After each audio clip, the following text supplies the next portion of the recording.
All right, greetings, friends and fam. It is I, Lord Wolfshield, and we are here to finally do the cast and crew commentary for Once Upon a Time in Minnesota.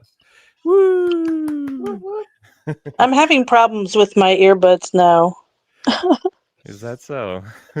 What do you mean? What's the problem? And I could barely hear you guys. Uh, could you turn up on your end, on your whatever you're on? Yeah. I'm sorry, what was that? Are you able to turn it up on your end? Not much. Hmm. Yeah, I don't know. Sorry about I that. don't know. I might have to hook up my other speaker or something. Yeah. Yeah, why don't you go ahead and do that? I'm All so right. sorry. Oh, it's all good. All righty. So, yes, we finally got this commentary live stream with almost the entire cast, most everybody. All the leads are here for sure, right? All the leads. We got I think so. uh All the leads, and then Sam should be logging back on. yeah, that's right. We lost Sam. Oh my goodness. Okay. Sam, we need you, Sam. Okay. Anyway, oh boy. Well, I'm already I know kerbobbled. there's noise. I'm trying to move my stuff into the other room. Okay. Could you mute yourself, Holly, until you Wh- get that figured out? What's that? Mute? Yeah, could you mute yourself? Yeah, sure. Oops. Okay. All right. So anyway, yeah, it took a while to get this all set up because there's so many people involved and there's always something going on. You know, somebody got sick, somebody had a Pokemon convention. Al. Gay? It was So pretty. yeah, so finally I got a date set and then the whole world fell apart the week beforehand.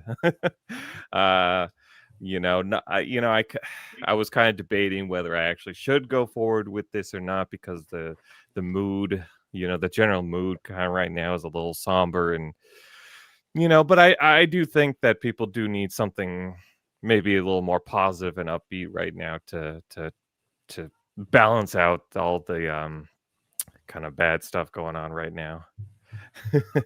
Yeah, and so we have John Fastbender with us. I thought he would kind of take a moment in the beginning to kind of give a statement a little bit about the current state of things before we kind of move to the movie. Because Mr. John has a little cameo in the film, and he's going to join us for a little bit. Right. Yeah, well, I appreciate that. Yeah, Wolf Shield, I really do, and I appreciate being here. Yeah, I mean, basically, kind of right off the top, I think before we get into talking about movie, the behind the scenes sort of stuff, the sort of goofing around, I do think it's important to take a moment up top, because it would feel wrong not to address something very serious, of course, that happened this past week.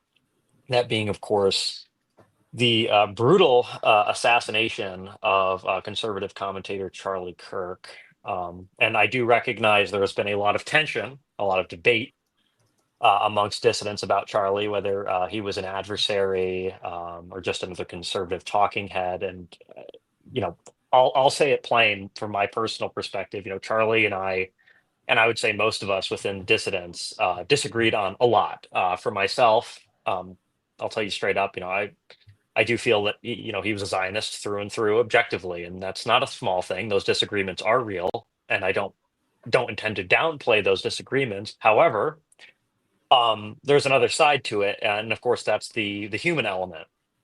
Um, I think we lose something essential if we let our anger or hatred completely strip us of our humanity. The truth is, we only hate the things that threaten which we love. And what we love and what I love is our people. That's the foundation, I feel, of everything that we do. And Charlie Kirk, whatever disagreements I personally had with him or we had with him, was still a white man, a husband and a father. And he was not assassinated because he was a Zionist or because of any specific political stances. He was assassinated because, in the eyes of the system, he was a Nazi, a racist, and a fascist, and all the other buzzwords that they use. And yet, despite that, he was far, far more moderate than any of us sitting here today. I'll speak at least for myself when I say that. And just think about that for a moment. If they could do this to him, if that kind of violence can be unleashed on someone that middle of the road, what do you think they would do to us?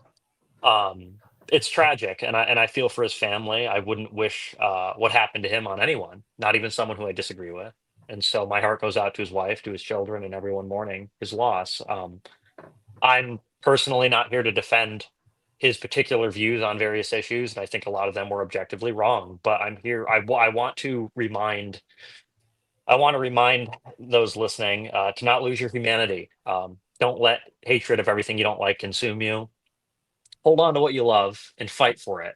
That is, after all, what gives our lives meaning. For what it's worth, I think it's important to address that right off the top, and it's a serious discussion, but it doesn't. Our hearts are with those affected. So that's really all I have to say on it. Thank you. All right. Thank you. Yeah. All right. Who did we lose? We lost looks like Holly. Okay. Yeah, well, thank you for those words, John. And I think somebody is trying to join called the Menace. Who is the Menace? It's the Menace. I would not trust the Menace. Wait, who is this? It's Allison. Oh, it's Alan.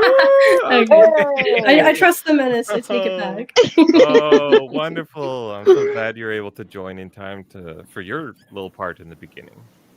All right. Oh, cool. Did you guys start yet?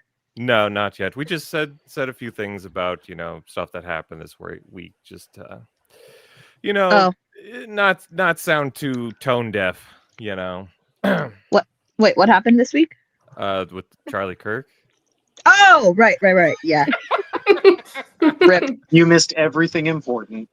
Yeah. Yeah. Okay. Yeah. All right. Well, awesome. I think we can start the movie then. Let me get the file up. And I'll probably be pausing a number of times as well. So this will probably go quite a bit longer than the actual movie. Just because, I don't know, it's a little bit hard to talk while the movie's also going on. There's a lot of things I'm sure we'll want to talk about. Yeah. Okay. We all ready to go? Oh yeah. Awesome. All right. Let's start this thing.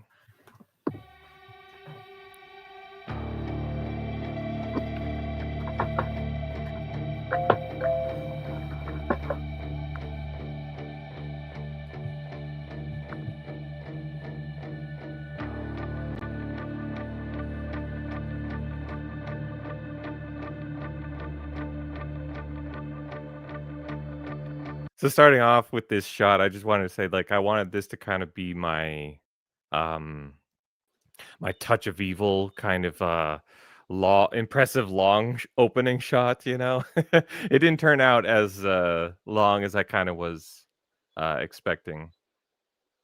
Yeah, I was kind of thinking it would be a bit longer. Oh my goodness, people keep leaving and then coming back. Sorry. Yeah, sorry, I got a phone call and it screwed the whole thing up. Okay, so yeah, I just wanted to have this long shot. Oh my goodness, sorry, people. Okay, that kind of established basically everything you need to know in one shot, but kind of slowly over time, you kind of. So it starts off with this woman wearing this mask in the woods. It's like, oh, what is this? What's going on for the audience? Well, what a creepy lady. Yeah, yeah. Okay, so this is the Menace right here. This is our dear friend Allison. I just want to say what a solid performance that blank face is. Just beautiful. Yeah, I rehearsed for for sure. a really long time to be able to pull that off. Yeah, and I didn't I don't think he even read this. So I kind of shanghaied Allison into being in this movie a little bit. I literally just showed up. Well, I kind of forced you. I kind of forced her to just come hang out with us. Yeah, I'm just like, just come. You don't have to do anything. You just come hang out with us, and then eventually you turn into, you're just gonna have this role in this movie. Yeah. So, and it was funny because I don't think he even read the script or whatever. But when we shot this scene, I was like, so this close up is gonna be the opening of the movie, and I don't think she even knew that. And she's like, oh my god, no. Yeah, I was like, oh dear. Okay. We're here for it. Yeah. So I do like that this shot, it kind of like it pulls out and it tracks and it kind of as it's okay, here we go, Sam. Okay, we finally got Sam. Sam, I don't know, the unnamed antagonist in the cabin. Oh, you know what? I need to go through. I forgot to go through who everybody is and have everybody introduce themselves. Oh my goodness. Sorry, I'm a disaster right now. Okay. We'll start from the top. So we have with us Gentile Gentleman. And introduce yourself and tell us who you played. Yeah, absolutely. Hello, everybody. I play Cedric, the simpy ex-boyfriend, ex-love interest of Miss Eva. All right. And then Mr. Alma Lahar. Lahar. What the hell was my character's name? Finn? Something like that? Something like that. Plays a kind of a dick. Which it fits. Which I wrote the character Finn with Alma Lahar in mind. I knew it took a lot of acting. I knew he was going to be able to pull off this role really well without much trouble. And it was so funny when we were writing it. We would just Daisy and I, we would just like start cracking out loud all the time when we would write Almahar's dialogue because we were just imagining him saying it and stuff. And it was good. But all right, and then we have Jenny. Hello. Hello. Hello. Hello. And You have me. And who did you play in the film? Should we say Eva?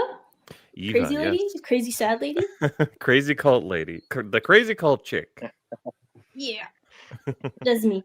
Mm-hmm. And then we have Daisy, who is my longtime, comrade, who's helped me. I've been there and acted in all of my movies. Daisy. Oh yeah, we have fun. And I was playing Lily, the sister to the main character. Oh, and then John Fastbender. Yeah, so of course I played myself. In fairness, I played myself, and which is the news anchor. I don't know if I've been given a name. I should have been that for the record. Wolf should have added a little something there. give me some character beyond my character already. News anchor number 1. Yeah, they're not that there's a second one, but it lets everybody know where I stand. Thank you. And then we have Allison the Menace. Alice the Menace. Sorry, I'm eating ramen. Hold on. Yeah, I think I was a cult member number 1. You were number 1. Don't forget it. You played various cult member. Yes. No, so a little story there. My little sister, she was in a one of those local plays, and she got a part as a various fish in one of the plays, and she thought the character's name was Various Fish.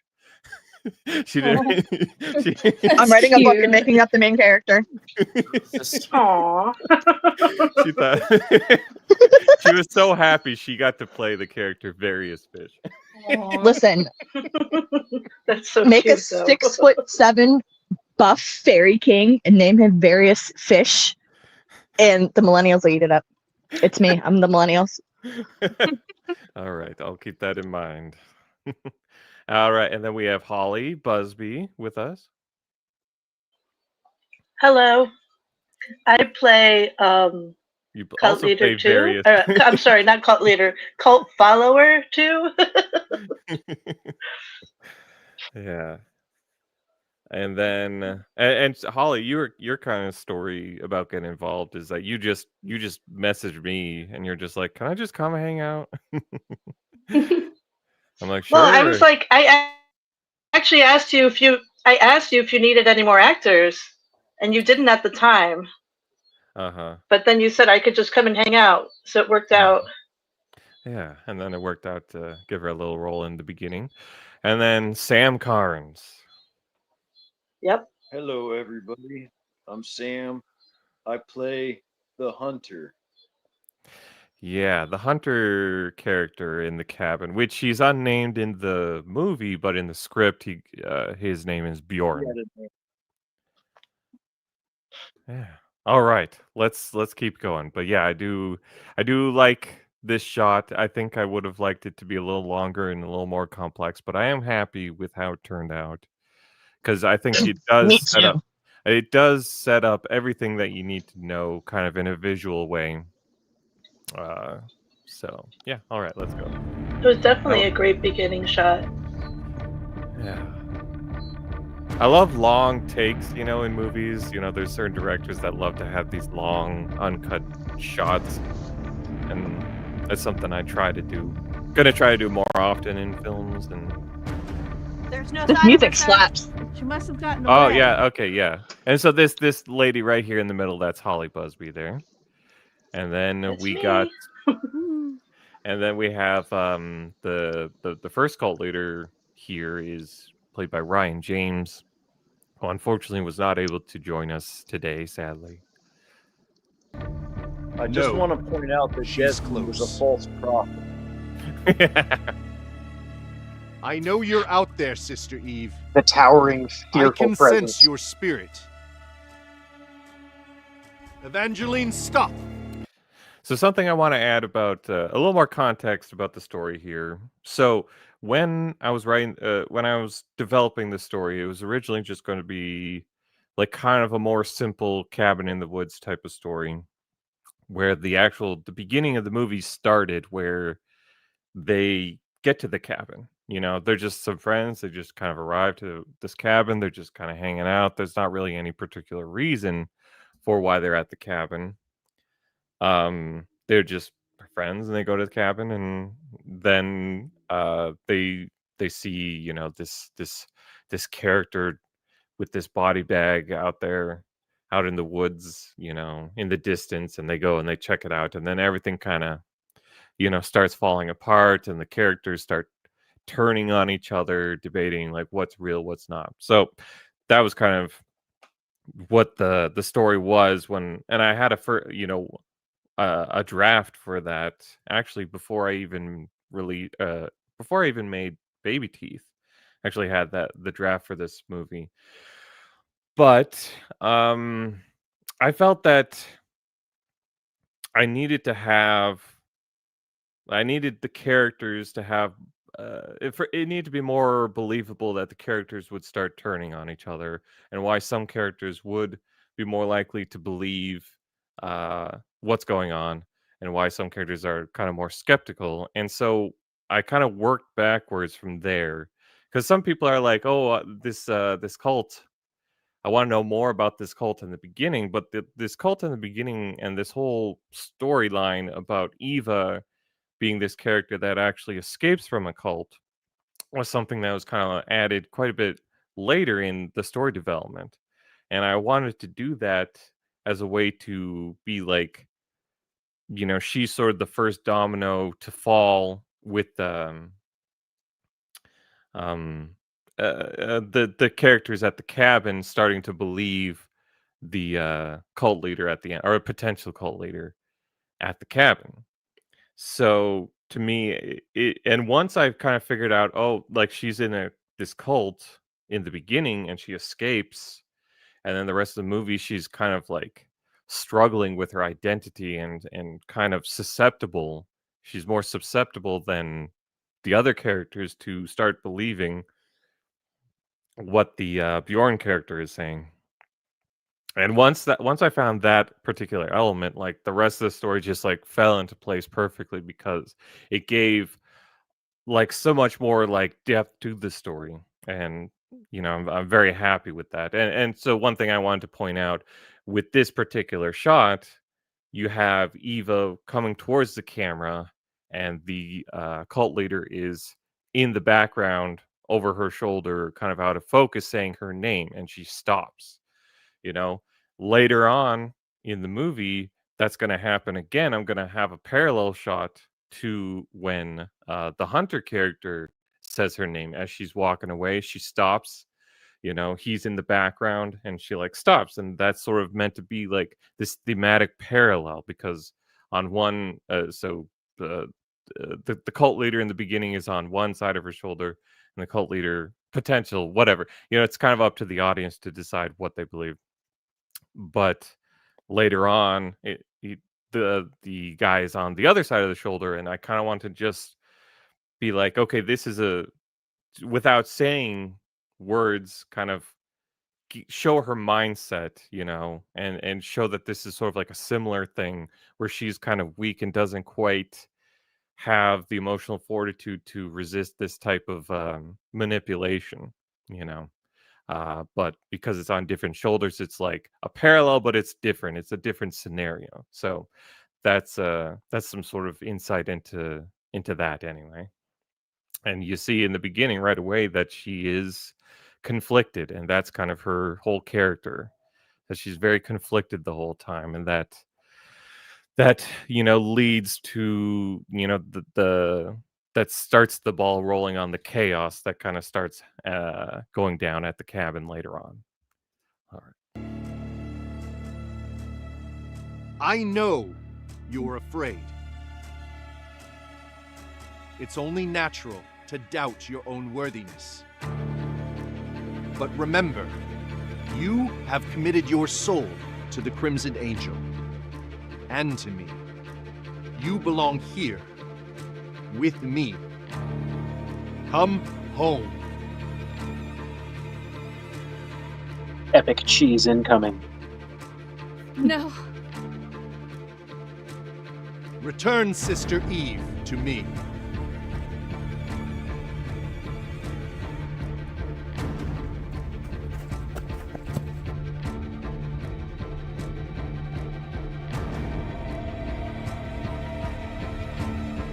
So, how much did you speed up the film in the shot there? When they're running? Yeah. Quite a bit, because they weren't running very fast. Ew. But the thing is, that's also another thing, is that I didn't. There's some people I got to come play these cult members. I didn't tell them that they had to run. I didn't really tell them. I'm like, you want to be in a movie? Like, I hey, you're didn't gonna really want to tell train them. for a 100-yard dash for this. So I didn't get that many shots of them running, just because I didn't want them to. I didn't want to overwork actors. I just kind of wanted to get what I needed and not necessarily go too hard. But yeah, I did have to kind of speed up their running because I didn't want to push it. I don't know. I want everybody to kind of have a good time, and I don't want to be a director that's like pushing everybody beyond what they can handle and having a miserable time. I wanted to mention about this shot, kind of similar to how Al-Malahar, I wrote an asshole because I knew he'd be able to play that really well. I also had this character with a bow because Allison, she got that Brave, the movie Brave, the princess. The Merida pose. The Merida, That's yes, the movie I was saying. she's got That's that the hair. animated Disney flick. Yeah, right. What was that, Sam? I was wondering if that was what had inspired it. I remember seeing like a poster for the animated film where she's like a Scottish girl with a bow and arrow or something. Mm-hmm. Oh, Okay. we lost Completely makes sense. Allison, sadly. She's okay. Hopefully she comes back. But yeah, so she's got, the big, curly Scottish red hair, and so I'm like, well, I gotta give her a bow, Yeah, I love this shot though. This is such a great shot. This is one of my favorite shots. It looks so cool.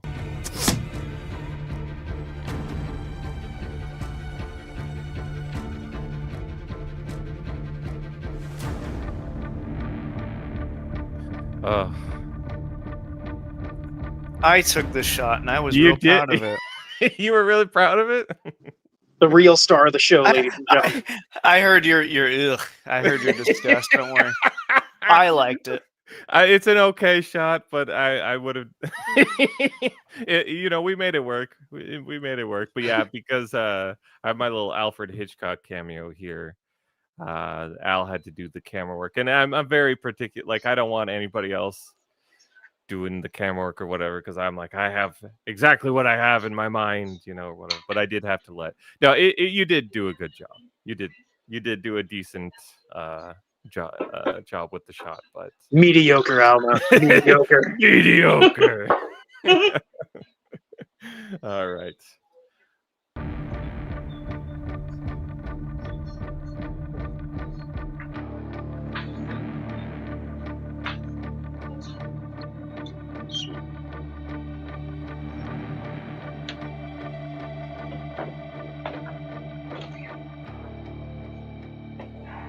Yeah, the name Once Upon a Time Minnesota, I just felt that would, I don't know. It kind of had a pulpy feel to it, and it just felt right to me, that name. Kind of inspired by Quentin Tarantino and Robert Rodriguez with, those films. I also put the, there's the chapters. That's taken from Robert Eggers and Tarantino and stuff. All right. Well, look at this smooth criminal right here, Mr. John Fastbender. That is Yahoo! that is me. Yeah. I love how when you crack the joke at the end of your narration, there's no emotion there. He's unamused, like a guy reading off a teleprompter, and he is unamused by what he's seeing there. The joke about the cultists following their leader blindly. That was a specific. That's called acting deadpan.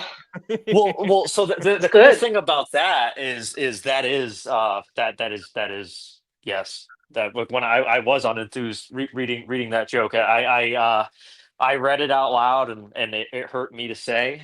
It hurt me more to listen to again, but it was probably worse for the two folks on the couch listening to it as well. So my heart goes out. No, I think it was perfect because I added that little joke at the end because I was like, it's supposed to be very out of place, where it's like these news anchors, they're kind of a little like cold and emotionless, and it's like they'll sometimes just throw in random jokes, for no reason. And I just thought it would be kind of funny to have this really out of place joke by this really deadpan news anchor. And yeah, I love what you did with the voice. You wanna do your Grinch?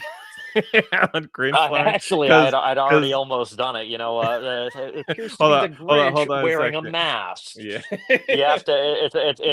It's very. I don't know. You got to draw things out, enunciate everything in a very particular way. Every sentence ends in an odd, unusual manner. And that's all you really have to do. You just have to sound unnatural, but sound like you're trying really hard to be natural. And since I can't act, that works out very well because that's just how all of my lines come out anyway. Yeah, I knew I wanted a sort of a recognizable face, a cameo. And then what happened? Did they cancel? No, I made up a big list of everybody who I was going to ask, and but I decided to ask you first. You were my first one that I reached out to, and then you sent me back this voicemail doing a Grinch wearing a mask. Yep. That you're doing the voice. I was, oh my god, it's so perfect. I'm like, oh my god, this is amazing. Yes. Look at me go. I have a knack for getting myself into things, don't I? Yeah, you're just It has all been 3 over. weeks since former Crimson Angel member Evangeline Hart took the world by storm after going public about the alleged Yeah, it'd be horrors inflicted so on like herself. there's a number of people I was thinking about asking. I'm just like, oh man, like I'm sure they could just say the lines, but could they do the inflection? But I'm very happy By with how it self-proclaimed turned out. cult leader Desmond Meek. After a whirlwind investigation by the Minneapolis police, Oh, but you get all your points removed for pronouncing Minneapolis wrong. Well, the problem with that, though, is, I mean, we're talking about a fictional place, right? I don't believe that it actually exists. So, I mean, I can say it Well, really however I'd like. It's not like it's Connecticut, where it's well known, well established, world renowned place to live that everyone knows about. I mean, Minneapolis is where? I mean, where is it? Minneapolis is in Indiana, don't you know? Ah, yes, right. Arkansas, is where I was of the impression it was. oh boy. Yes. No, I wish Minneapolis wasn't a real place, believe me. City of sadly, trauma. the world has not. Sadly, Israel has not nuked Minnesota off the face of the earth yet. So, or no, Iran. Sadly, Iran has not nuked. Although every day I pray for the fall of Minnesota. No, okay. Anyway. Meek was apprehended at his commune late last night and taken into custody. He has thus far declined to comment, but numerous Crimson Angel members have come forward in his defense. Although a court date is yet to be announced. Here we go. The Gooner Hell yeah. bucket. Hell yeah. The iconic Gooner bucket. I don't know if people. Is anybody eating popcorn out of that bucket right now? No, I don't even know where it is right now. Is it over here? I don't even know where You've lost the rail. No, I did not lose my most prized possession. You didn't leave it at the cabin, did you? No. I recently did eat popcorn out of it, but my God, like the that sandworm, those what do you call those? Teeth, I guess. Tentacles. It's like tries to rip your arm hair off when you stick it in, and then you pull it back out. It's the worst fucking thing ever. Sir. Oh my gosh, and Al just wouldn't stop eating them. Like, we almost ran out of all the Funyuns because he just kept eating them. Oh my goodness. Yeah, I don't know how many people realize he's actually eating Funyuns out of the Gooner bucket. Yeah, I didn't know that. Dude, He's like, no, that wasn't good. We need another take. One more take. Keep He was in eating. character. He wasn't going to get out of character until the Funyuns were gone. Yes, and then a little bit later, you see him go and refill the Gooner bucket with his Funyuns. Oh my gosh. Gonna need another Authorities take. released a statement confirming that they are still working closely with Hart, as her testimony continues to shine new light on a Well, it series was really of blown cases out. that have long been shrouded in mystery. What? You know, I said, if well, you it was ask really me, blown this out. whole All the takes cult were just culture blown out. thing has really Blown the gotten me fuck out. mad. Why, just the other day, I found out there's a cult for the visually impaired. That was my catchphrase during shooting Baby Teeth. I don't know how often I said that during this one, but during Baby Teeth, I kept shouting that the shots were blown the fuck out. Oh man, yeah. What was my catchphrases for this movie that I kept saying over and over was, "We're not making a documentary," and "Let's do the bit." What else was there? Pretty sure it was, well, let's do another take. Oh, yeah. Okay, Every so time. Al would like cry and piss and shit his pants anytime he had to do more than one take.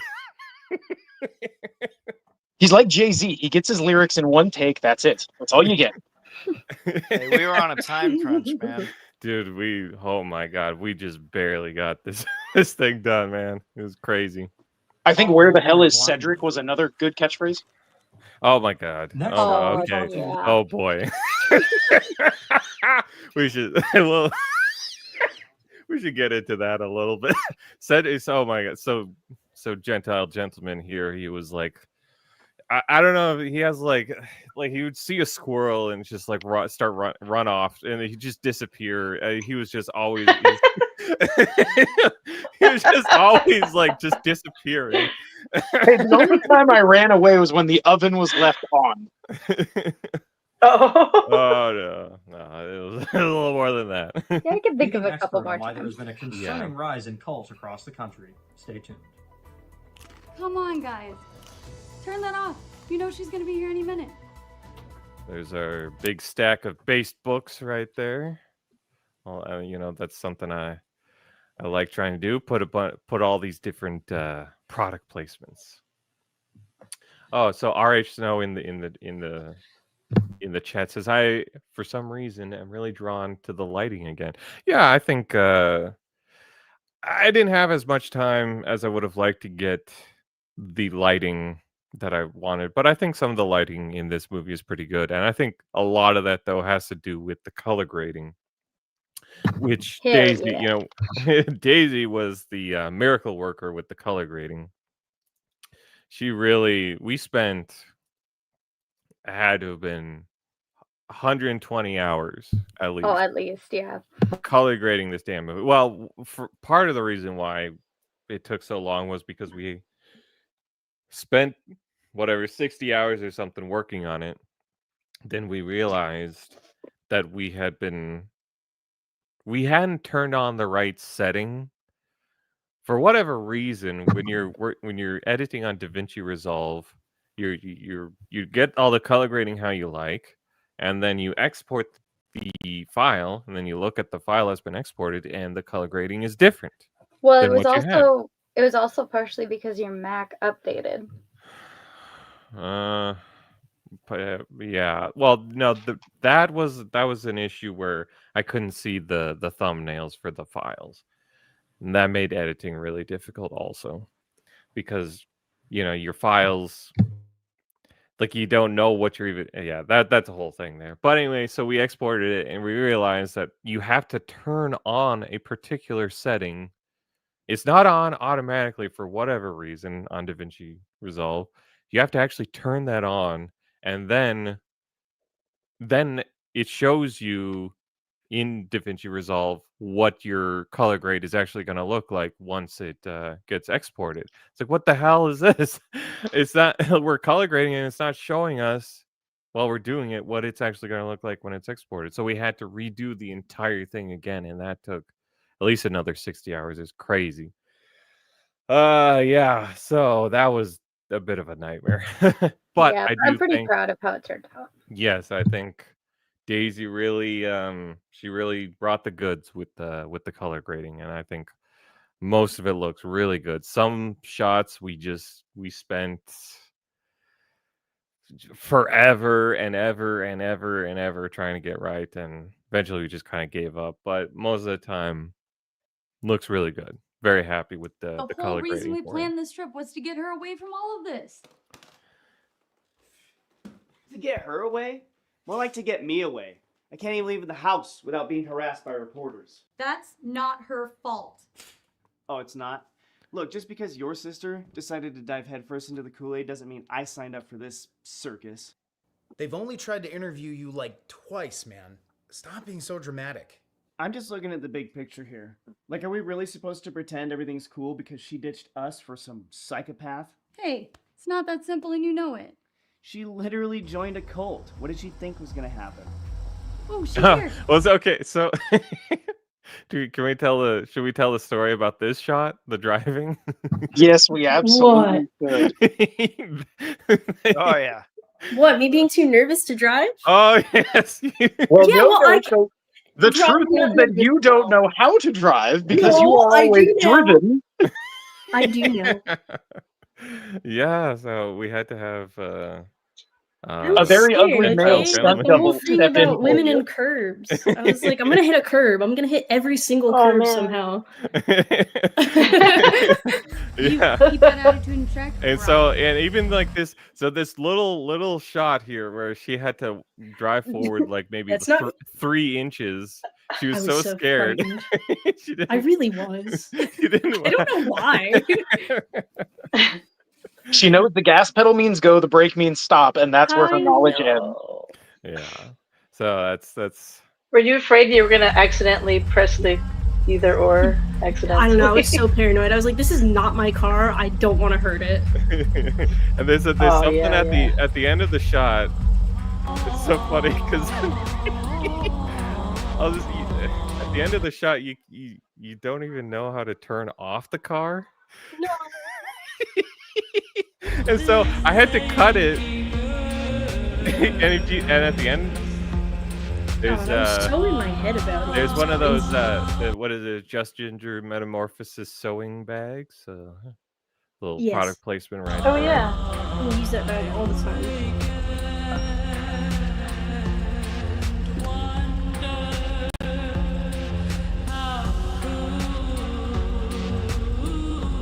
So when she goes to try to turn it off in this shot, she can't get it to even turn off, and she starts like laughing. And so I have to like cut it. You can start seeing her smile. You can see her smile right at the end of the shot. And I had to like cut it just before she starts laughing. Yeah. You can see the smile starting right at the end of the shot. Really? I don't remember. Yeah. To be fair, it all felt like a fever dream with how sick we were. Oh, dude. Okay, we should talk about that because the sickness. And The this, sickness. I think this day of shooting, I think everybody was the most sick, right? We have to talk about it. That Who and was? a scene later when we were in the kitchen, that took us like 2 hours, 3 hours? I don't even know. That might have been the same day, but yeah, you guys.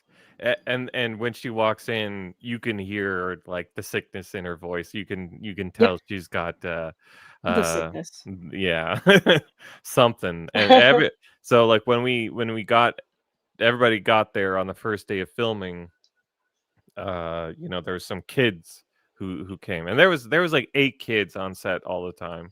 That was like a whole challenge in itself, trying to film around 8 kids running around making a bunch of noise. But no, that's fine. That's I enjoy. Or was it 7 kids? Maybe it was only 7 kids. Only 7. 7, I think. Yeah. But when we got there on that first day, they're like, "Oh yeah, this little one of our youngest is getting over a sickness right now." I'm just like, "Oh no," because I knew it was just gonna take us all. And yeah, sure enough, a couple days later, we had all just come down with it, and we were running to Dollar General and grabbing whatever we could find, cough drops, whatever. Drink stuff, whatever, vitamin C. And you'll see at some points in the background, you can see our giant pile of of sickness medicine. And as it continues, the pile grows if you really pay attention. Yeah. All right. So yeah, here we go. I think I was the only one who didn't get sick, but I ended up losing my voice in a later scene. Well, what was that? I said, I think I'm the only one who didn't get sick, but in a later scene, I lost my voice from yelling too much, and you can hear it in the take that made it into the film where my voice cracked. Yeah. Yeah, that shot right at the end, she's like starting to laugh. Yeah. And I had to like add the sound. I had to add a sound effect of the car turning off. Yeah, I barely remembered that. That's crazy. So yeah, here we have our really Eva, welcome awkward home. beginning, or our awkward first meet. So good to see you again after so long. I love that little Right, high. guys? Here you are. Yeah, we really missed you. Yes, we have all missed you. Yes. Yes. Yes. That was a line. That was a line that Daisy and I were always dying whenever we. Because both when we were writing the script and also when we were editing, there's so many lines with Al that we would just start dying laughing. Yeah, you can watch it like 30 times and we'd still just burst out laughing. Yeah. He poured his soul into that one. That was just heartfelt delivery. Well, that was exactly how I wanted it to be delivered. Just this absolute deadpan. Yes, you know. So it was perfect. It was exactly what I wanted from the character because, you know, he's not happy about this, but he's kind of forced onto this road trip because he's married to, you know, Lily, who her sister, and he has to kind of go along with this situation, though he's not happy with it, and that brings this tension between the characters and whatnot that kind of builds.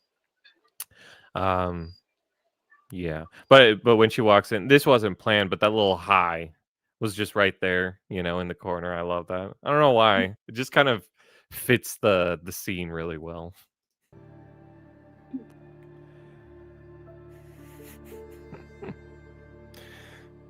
So, 3 years, huh? That's what everyone keeps telling me. And you're back now, like, no more of the weird robes or cult stuff? No more weird cult stuff. Cool. I love I love your acting, Jenny. You know, Well, thank I think you. you did so well with this character, and the awkwardness of this scene is just so perfect. You know, it's just this. Oh yeah. So, which of our old campgrounds are we going to? Oh, actually, none of them. Cedric found us a place way up north. The press will never find us. Yeah, this place has really great reviews. Carl is a super host. The shit-eating grin. I love that. Oh, is there? What is it? I'm hearing like a beeping in the background. Who's got beeping? Crickets. That's me. sounds like- Okay, I have to it close sounds the like a window. parrot. I tried to open the window a little bit. I'll close it now. Sorry. Holly. I was like, I know I'm muted. All right. Well, thank you. And so yeah, so once I figured out this whole chirp. Once I figured out the dynamic where Eva is leaving this cult and trying to, well, she doesn't feel like she fits in, and she's kind of being a little bit pressured to kind of come back to and relive the old days by her sister. And I think her sister, I didn't, I kind of, the character of Lily was a little bit underdeveloped, I think. But what I was trying to go with her is that she's very like bubbly and happy, but also kind of delusional a little bit, where she really wants everything to go perfectly well, everything to go exactly how she kind of is envisioning in her head. And that's I think you get that a little bit, but I do wish I kind of would have been able to flesh out her character a little bit more. But yeah, yeah. Ready to hit the road? Yes. Wait, no, we need a pre-trip selfie. I can take it for you guys. Oh, no. You have to be in it too. I really don't want to. If you're on the trip, you're in the pre-journey selfie. I really don't want to.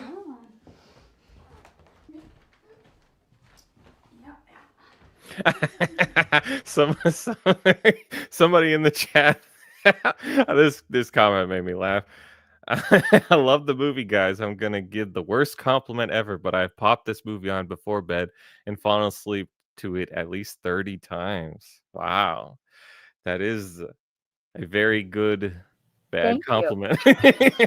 Yeah. That's awesome. Thank you, J-Ron Thomas. I'm glad it's a comfort movie. My lady, she has those movies where it's a comfort movie that she'll put on to go to sleep, and it's like movies she loves. So that is a really big big compliment. Thank you.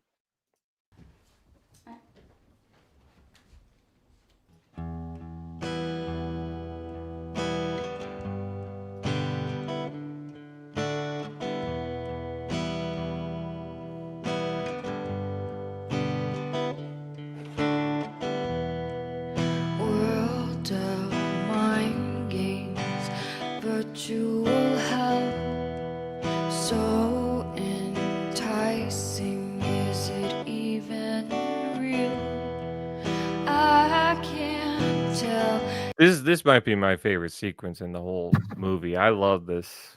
How Yes. like the I love this scene too. the visual storytelling where everything you need to know is said without saying a single word. And with the song, obviously one of our our artists in our circles made this song, and it just perfect. Or if you're stuck inside your virtual world, locked and loaded in a video game. All right, there's chosen. Top it off the Gooner bucket. Alma needs more Gooner bucket. I love that. I don't know how many people even notice that he's in the background refilling his Gooner bucket with Funyuns. Hey Sam, you keep accidentally leaving. What's going on? Are you having trouble with Oh, the that's computer not or an whatever? accident. My Wi-Fi is in and out. Your wife flies Satellite in and out? internet, man. Oh, that's your internet? Yeah. That's a Yes. bummer. Well, hopefully. I want to say something. I'm sorry. Oh, go ahead, Holly. I was gonna say honestly, when I saw the scene with the music and everything, and Ava Evangeline sitting there, it was very moving to me, and it brought tears to my eyes, like with the music and everything. Yeah, absolutely. I think. Yeah. I think I knew I needed somebody this kind of delicate small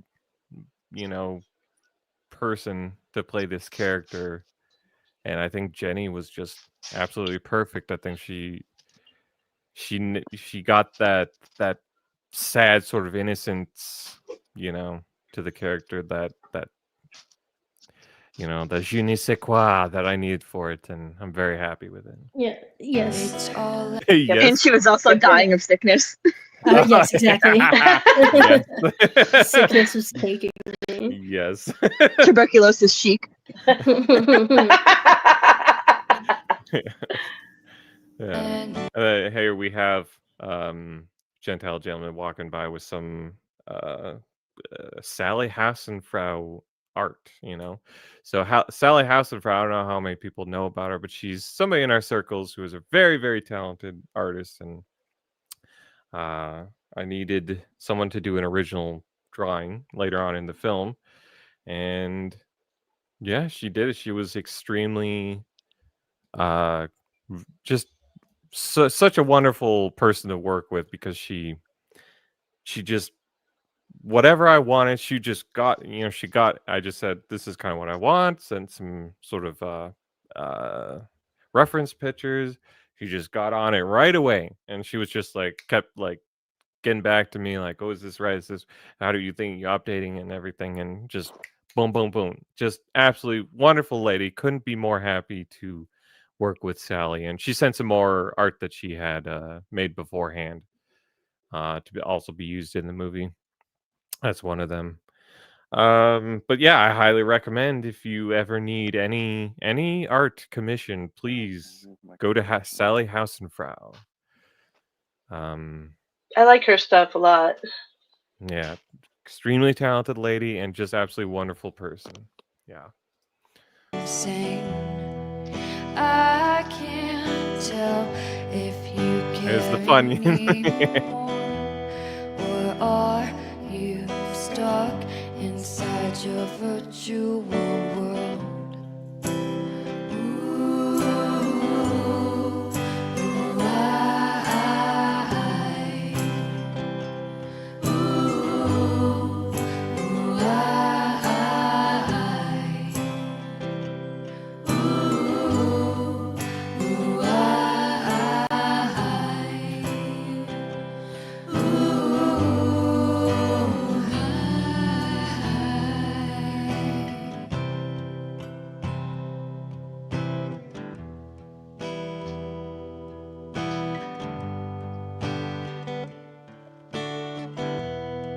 My very creepy long stare while she's in the Oh, right. bag loading phase. Well, it kind of sets up a little bit when you're watching her kind of struggle to put the suitcase in the car. Kind of struggles why it sets up a little bit why you're kind of pushing a little bit too hard, I guess, when it comes down to it. But why you're pushing to carry her suitcase a little bit later on. So yeah, this movie is like, it's all this setup for like the last 20 minutes of the movie, really, not the showdown. Uh, all these character dynamics, kind of setting up to make the ending like sort of more believable in terms of why these characters might kind of turn on each other. Obviously, I want Eva kind of gets sucked in because she's vulnerable and kind of susceptible for stuff like that. But then, you know, uh, the Cedric character is a little too eager to please her, and he kind of gets sucked in through her, and that's kind of, and then there's all that, and then there's like a little bit of tension between, like, even though the Finn character and the Cedric character are obviously good friends, there's also a little bit of tension that starts boiling up between them because Finn is very protective of his friend, but maybe he's not able to really do that in the most kind way. He's rough around the edges, and you know he's a little bit of an asshole, but he's ultimately has a good heart. That's kind of what I Yeah. wanted the character to be. He's a lovable asshole. Yes, exactly. He's a pineapple. A sweet prick. Just an average guy with in-law problems. All right, Snow once again saying excellent use of line and light. Yeah, this is one of my favorite shots of the movie. I love this shot. Yeah. And the way just little details, like with her moving her hair like that. There's so many little details that, like, Jenny and Sam Carn's character, the hunter character, those two in particular have all these little details in their acting that I just really love. Yeah. It's a minefield of virtual hell, all consuming. Then this was completely completely improvised by Gentile Gentleman. This when he smacks the cigarette out of his hand because I guess you would do that, but I just thought it'd be funny to have Al just smoking a cigarette out again while he's pumping gas. I thought that was a funny visual. And then and there just so happened to be an abandoned gas station right around the corner from one of our scenes. So I was like, yeah, that worked out perfectly. We actually it was abandoned, and the pumps were like all wrapped up, and we like cut it open. Oh my gosh. We cut it open and did our funny. shot quick and got the hell out of Dodge. But yeah, that was pretty fortunate for us. Exactly. But this, I was laughing at it. Yeah. This is ridiculous. Fire Waiting. safety. 15 minutes now. Where the hell is our server? Babe, she's probably just with another table. We're the only ones here. We have plenty of time until we have to get back on the road. Oh, Rebecca. Oh, hey, you, miss? Huh? Do you know who our server is? Yeah, me. Why? Yeah, so this scene, it's kind of a polarizing scene. Some people really enjoy it. Some people did not get it. I don't know. Yeah, Really? It makes I love me, this scene. Some people don't think it's very funny, but I don't know. I think it's hilarious. Like this waitress is just treating them like they're the worst people in the world for just wanting her to do her job. I don't know. It's kind of, I don't know. I've had a lot of bad experiences with waitresses, and this is my kind of resentment against waitresses coming out a little bit, I think. But I also just thought it was really funny. It's just she's always on her phone and just mean and just bouncing off of and antagonizing Al's character and everything. I don't know. It's this this scene that sets up a whole bunch of different dynamics and stuff. But I want it to be kind of wrapped up in kind of like a comedic scene where each scene I always kind of want to have like a shape to the scene. That's something as a director you don't want just a scene to happen. You just don't want, oh, it's like, oh, somebody says this, somebody says that, and then the scenes ended. You want everything to be kind of more dynamic than that, and that's something as a director I was always pushing to make every scene more dynamic than just people saying things and doing the basic things. So I was trying to find some way to make each scene more dynamic, and I thought adding this waitress that's causing problems added a certain shape to the scene that I quite enjoyed. And also it's this really just silly campy scene, and that's kind of something I really enjoy doing. Although this was probably everybody was not happy this day. I think people were in a real bad mood today. I think everybody was the most angry during this scene. I don't even know why. I guess Al, you were hungry or something, and you were. Dude, I was starving during this scene. It was horrible.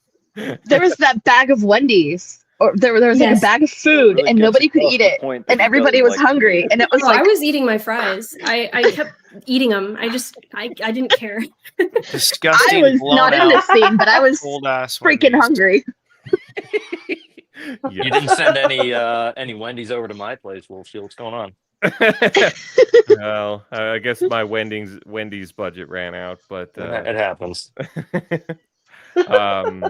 There should be plenty of Somali DoorDash drivers there anyway, and that is true. That is true.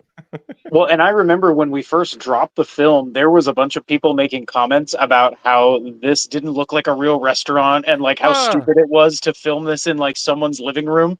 Yeah. And I would comment back like, no, we literally rented out a restaurant. We rented This was just like a rented out a separate little restaurant. room off Yeah. the side of it. I didn't even, there's a sink in the background, I guess. I didn't even notice that.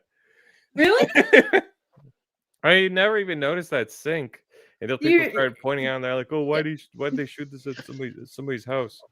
Well, the whole thing was giving like Violet Live Laugh Love. The whole restaurant. Right.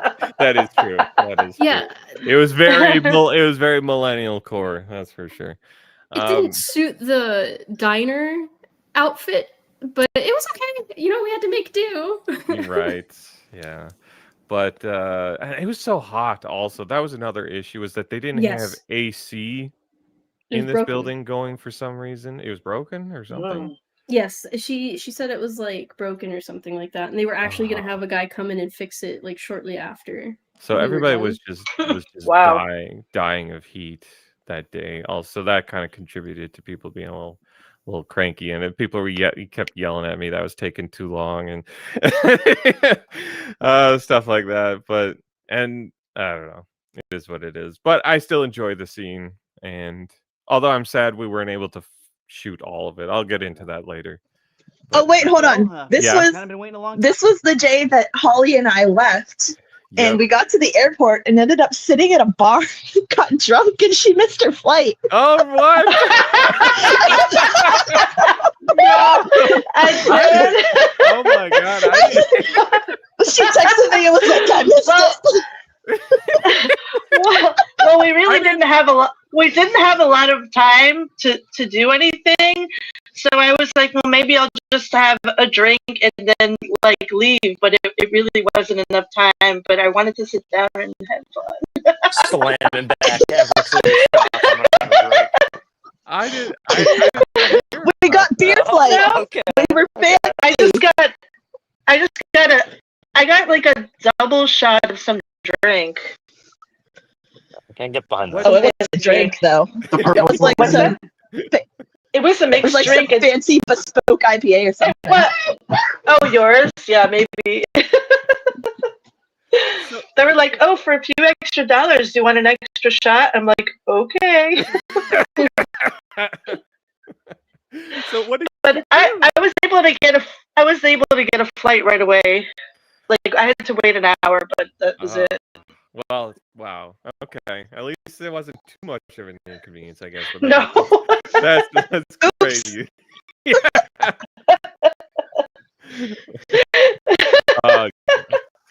We had fun though, right? It was fun. It was fun. Love airports. Time doesn't exist. Yep. Who brought you to the airport again? Was it Sam? It was Sam, yeah. Okay, yeah. So Sam, I want to talk. Sam was. Oh, we could. What a legend this guy was. Like, so he didn't do any filming until like I think the last like 3 days. So we had 8 days to shoot this film, and I think he didn't even start doing any filming until the last 3 days. But he was there from the beginning. And this dude, I tell you what, anything. The night of the 4th day, we started getting some of the torch shots. I think it might have been the 5th night. But anyway, it was later in the week. But this dude, man, I tell you what, it just went above and beyond at all times. Helping out with stuff. It's like, there's this what during when they're walking out in the woods. I was like, man, like it was kind of overgrown. I'm like, man, I wish we had like a machete where we could cut down some of this stuff. And Sam's like, yeah, I got a machete. Like, what? So he went and grabbed his machete and started cutting down. You just happened to have one. And he had like a saw, and he would cut like some trees and stuff like that was kind of in the way.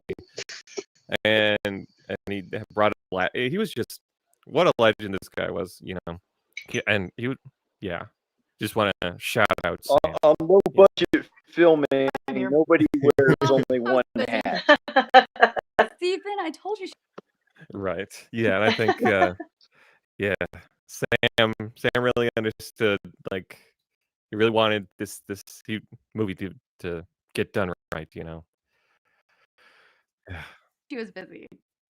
Yeah, my TikTok was really blowing up. And so like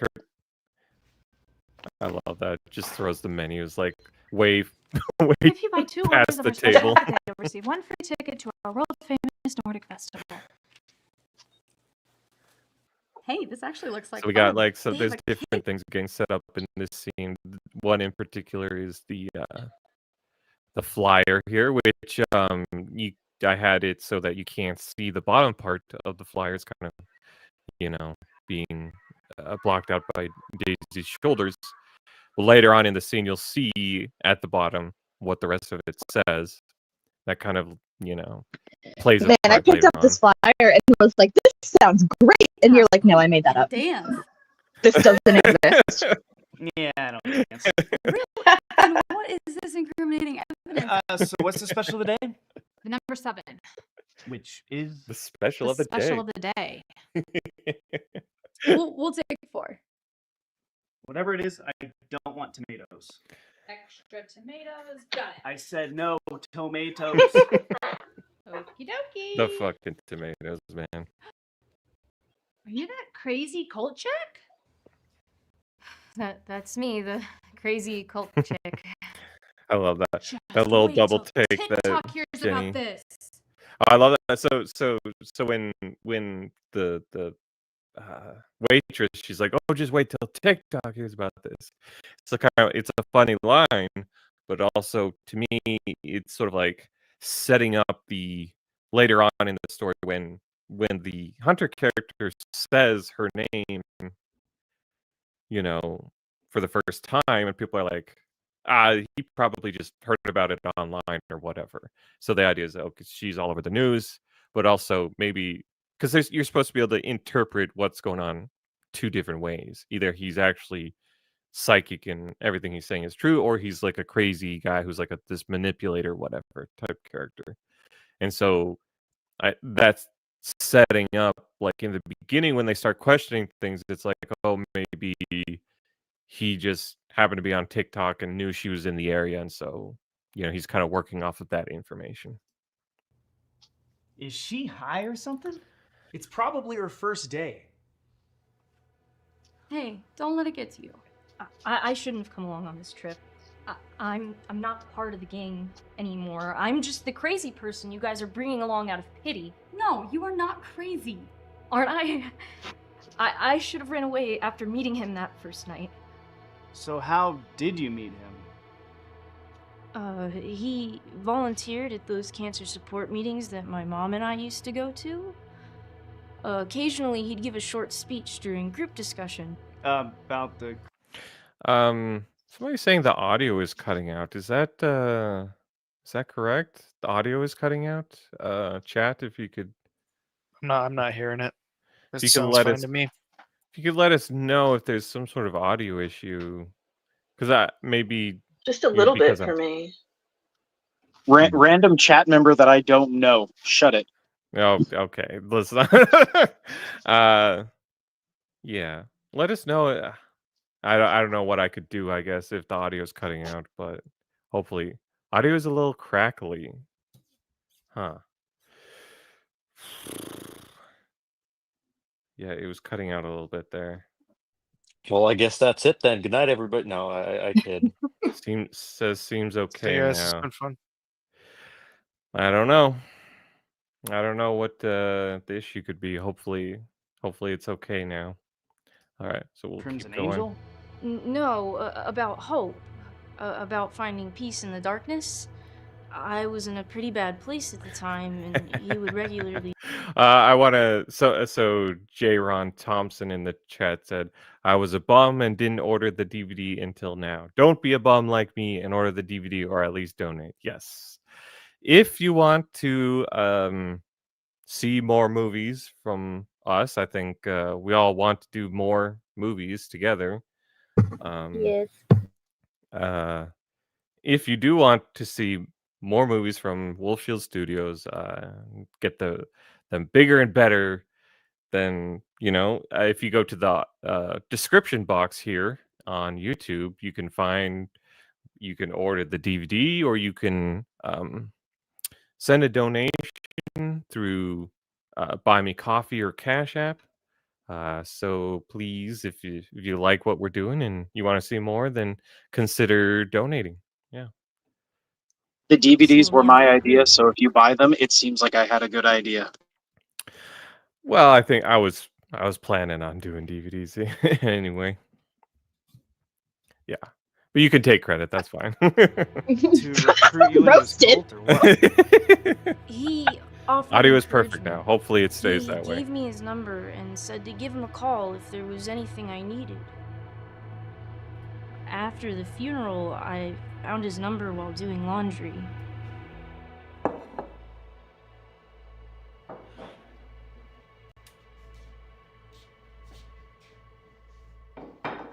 Count them tomatoes. 4 house specials, 1 with extra tomato. No, I said no, tomato.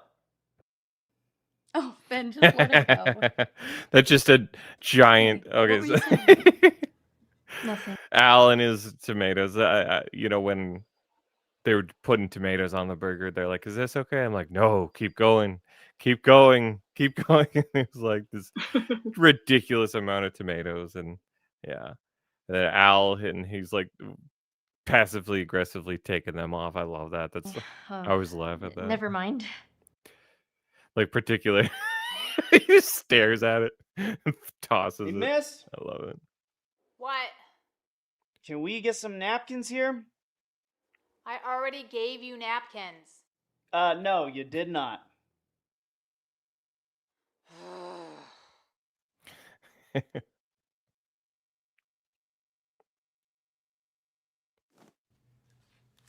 Pay at the counter when you're ready.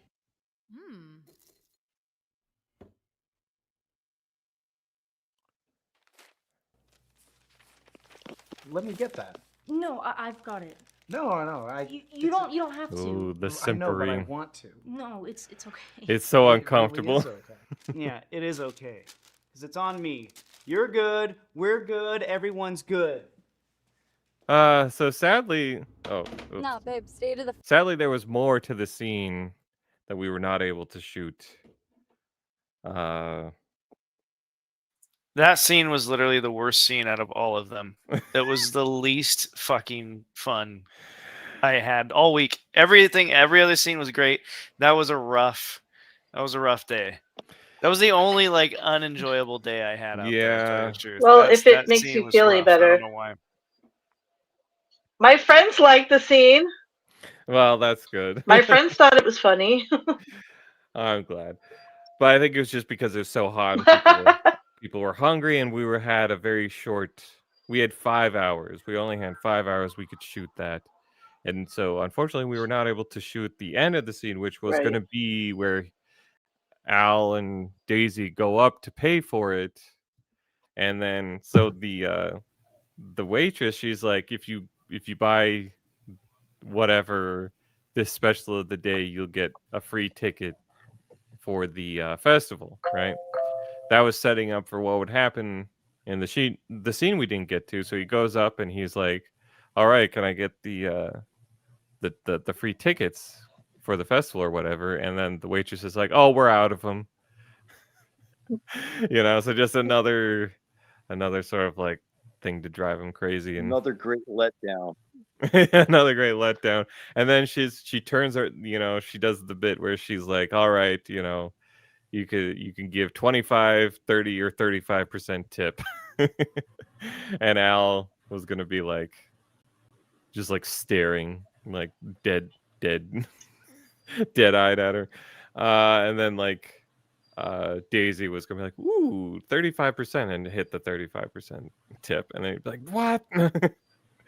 But we weren't able to shoot that. But that's kind of, women for whatever reason are always like always eager to give the biggest tip possible, even when the service is bad. The service is bad. Pennies. No.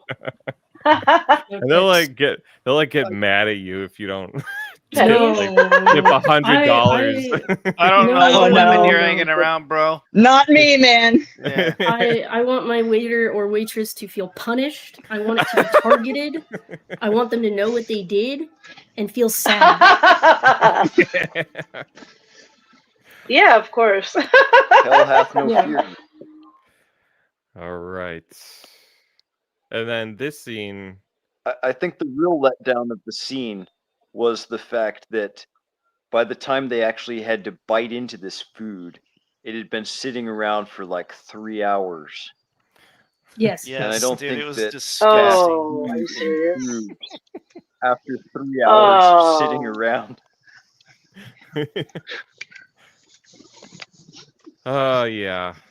Well, yeah, I think that probably could have been better in a number of ways, but there's just a lot of factors, like not having enough time to get as much coverage as I would have liked, and stuff like that. Kind of, it is what it is.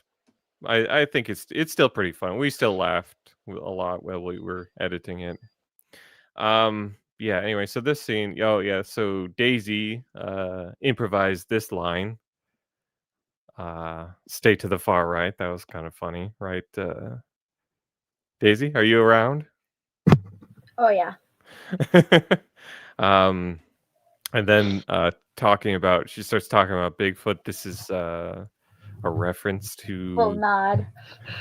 a little homage to one of my previous films, No Country for Bigfoot, where she plays a Bigfoot hunter in that character, or in that movie.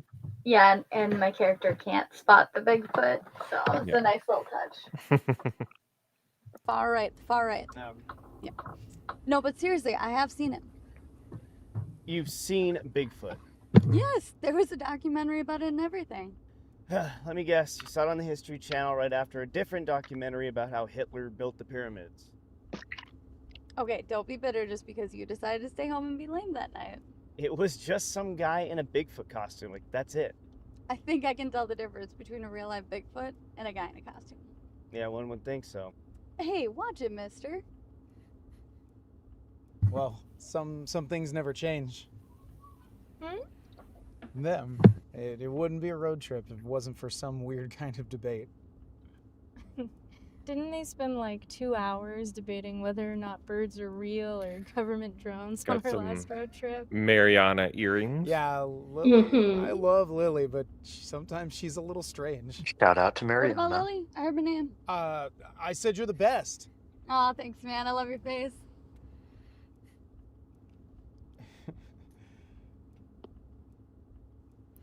So the original reason why Cedric's character is an artist was because the original actor I had to play, who was going to be playing Cedric, was Aaron Art. I don't know if you guys are familiar with him. He's a talented artist in these circles, and so he was going to play that character, and I just decided to incorporate the character being an artist because I thought we could, maybe use some of his art or whatever in the film. And he had to drop out, but the character, remained an artist. And I think that, and it kind of evolved. The art actually became like an important piece, an important part of the storytelling. As you see later on, it has there's this important moment with their art, and just something that kind of evolved with because when I make these movies, I kind of, with this one in particular, I was like, okay, who do I have to act in it? And I'm like, so then I get people together and then I write the characters for the people who are willing to be in it, because there's not this pro-white talent agency to just call up and be like, I need a bunch of actors for this for this movie I'm making. So I kind of have to adapt and use what is available for me. But that's kind of some history there. Hold up. Wow, did you draw that? You've gotten a lot better. Oh, well, I mean, I've had a lot more time to focus on it these last 3 years.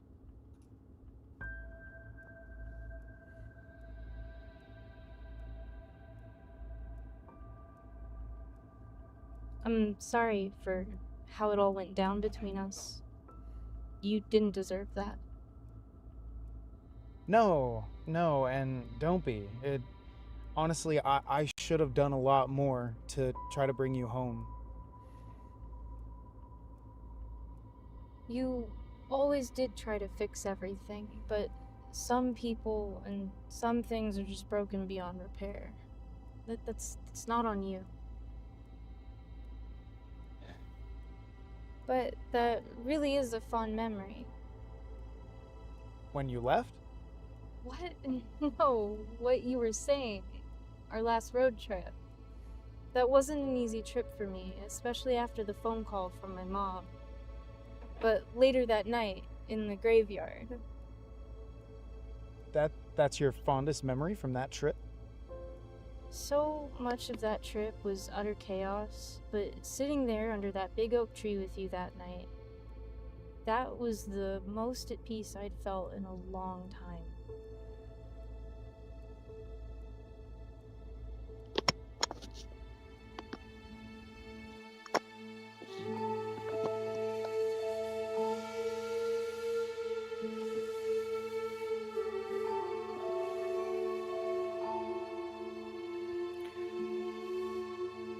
We got a hard look in the chat. Hail.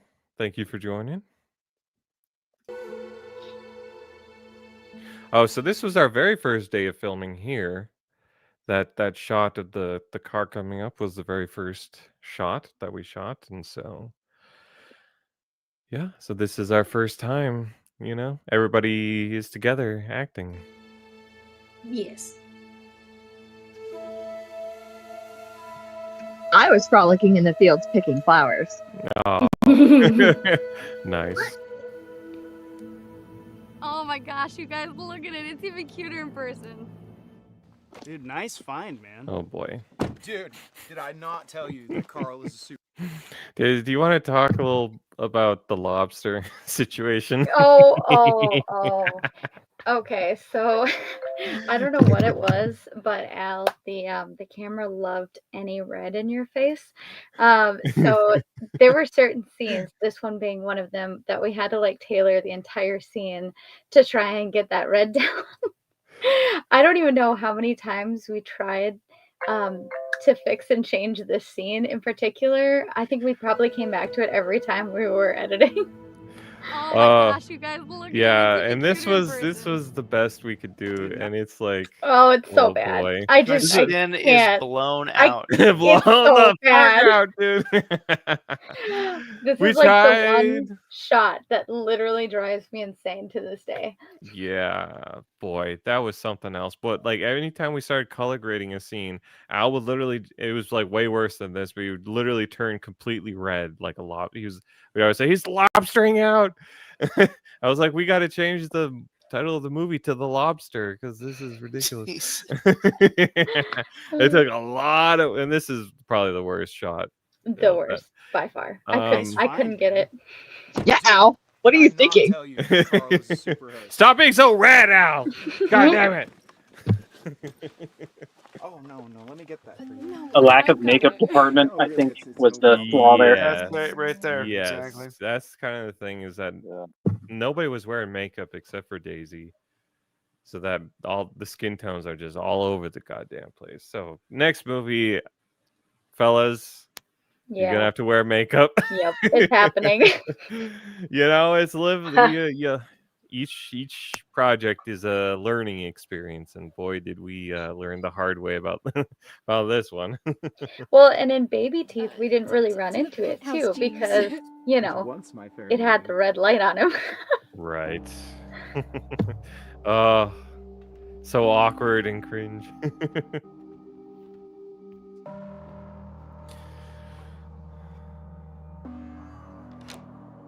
Simp? You got my bag, right, babe? Of course, princess. I love that shot. It only took 20 takes. Be careful, dude. Yeah. I don't want to see you get hurt again. Oh my god! So that shot, I was like, really precariously balancing on a ladder, trying not to die. Hella OSHA violation, dude. Oh yeah. Oh my god, the amount of OSHA violations. You got my bag, right, babe? Of course, princess.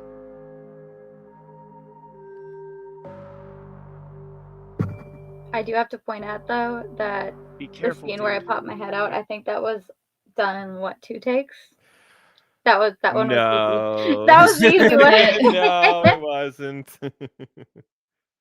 Oh, somebody's asking, is there anything behind the Superhost references? No, not really. I just thought it would be funny that Cedric's character is just so like because there was that line in the beginning where he's like, Carl is a superhost, And I just thought that was so funny that the character was, and I didn't write that line, somebody else wrote that line.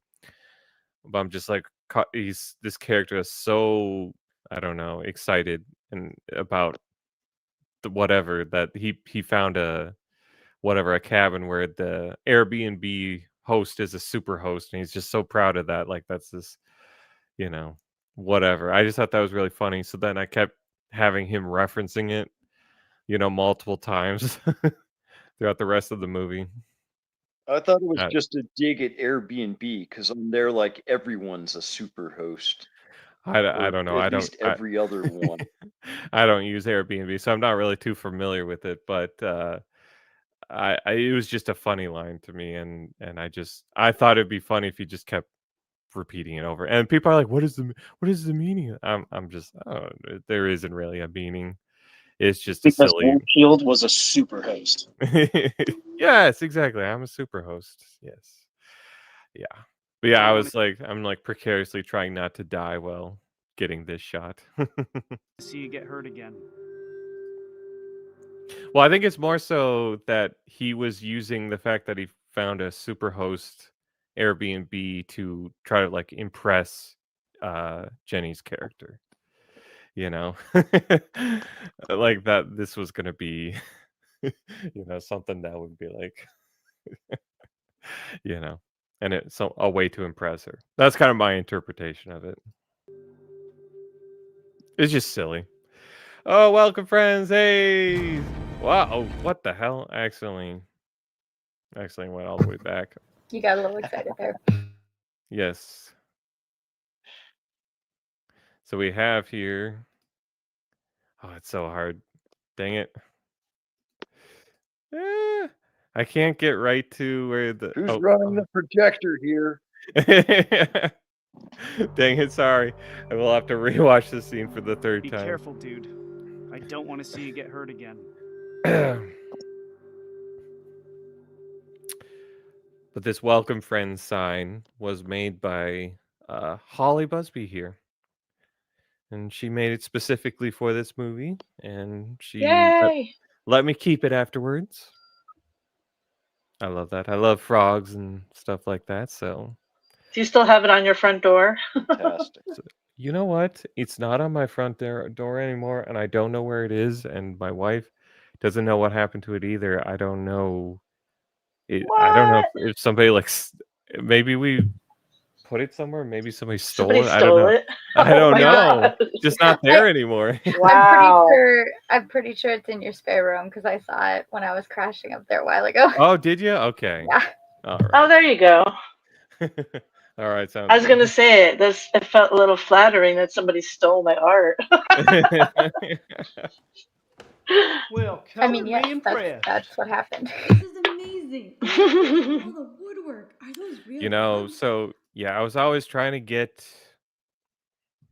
as dynamic shots as I could. So any chance I can, I want the camera moving. That was to me, cinema is motion.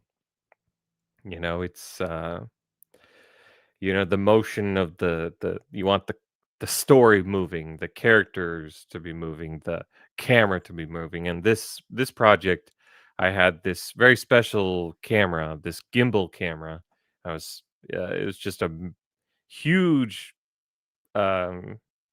development for indie filmmakers. This Ronin 4D gimbal camera, because you can get some really cool, nice, smooth shots really easily now with this particular camera. And boy, I took advantage of as much as I could. Oh, and yeah, that was a game changer. Guys, look at this kitchen. Oh yeah, nice. I call dibs. Yeah, I think not. Dude, I love get that. off of me. Lily and I are the only couple here, which means we automatically get the master bedroom. No, it doesn't. I call dibs. Look, we're gonna be doing a lot of doing. Another song from a wonderful person in our circles, Jody K. Yeah, yeeted. Hard Look says yeeted. And here we have an original art piece by Sally Hausenfrau, and I think she captured the likeness of the actors really well. I'm very happy with how this turned out. And this is sort of like with this scene. So I wanted there to be this scene where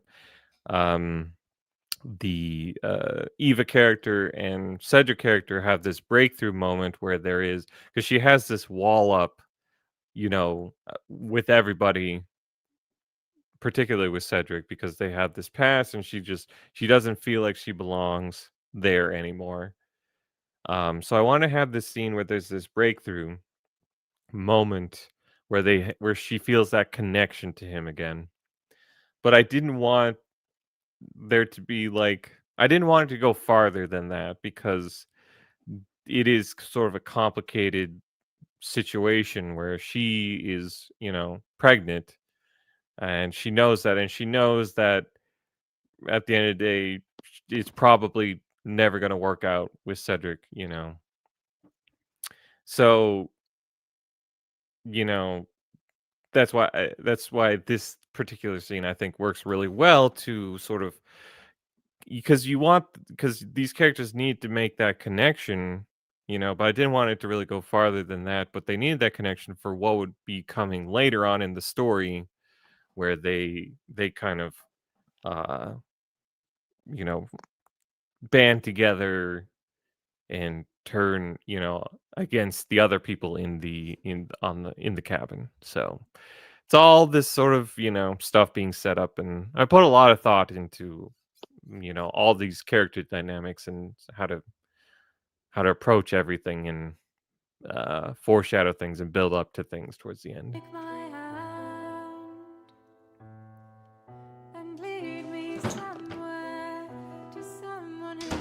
Total Aryan victory. I love that.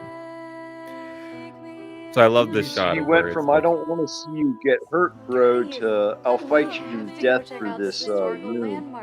It's some sort of well, it's meant to be. It's like, boys, just I fought bravely and horse won. playing. Boys being boys. Oh, I know.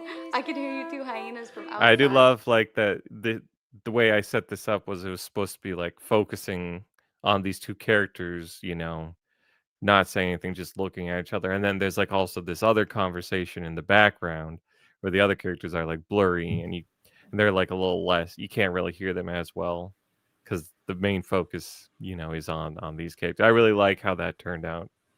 Yeah. The dynamic of these shots. And I just love the way that Al saunters out of the room. He's so proud of the fact that he won. I also love that. Well, I don't know, Jenny, you might get mad. Like she sort of like trips and starts falling a little bit. Oh yeah, I do. I did.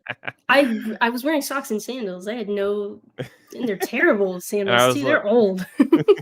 I was like, I could cut this out, but I didn't. That's okay. I just thought it was. At least I didn't fall on my ass. That's the only good part.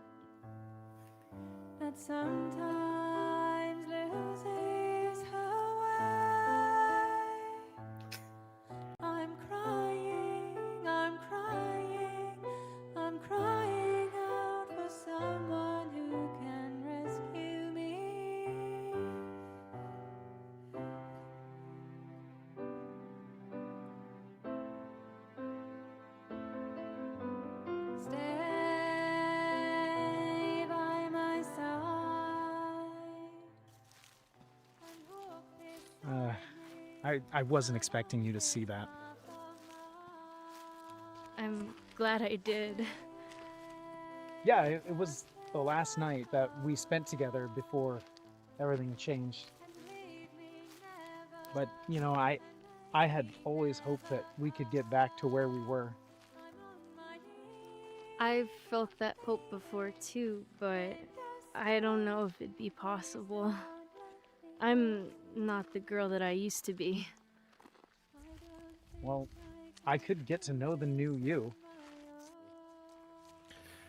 Perhaps. So, the first time you watch the movie, when she says perhaps, it's like, and then she gives this look where she's like no longer certain about, but she says perhaps, but she's obviously in a state of doubt because, she understands, her pregnancy is probably gonna, screw it up. So, the first time you watch it, you don't necessarily understand that, but I think the second time when you understand her mindset, I think it's like it completely recontextualizes a lot of what she's been doing throughout the movie.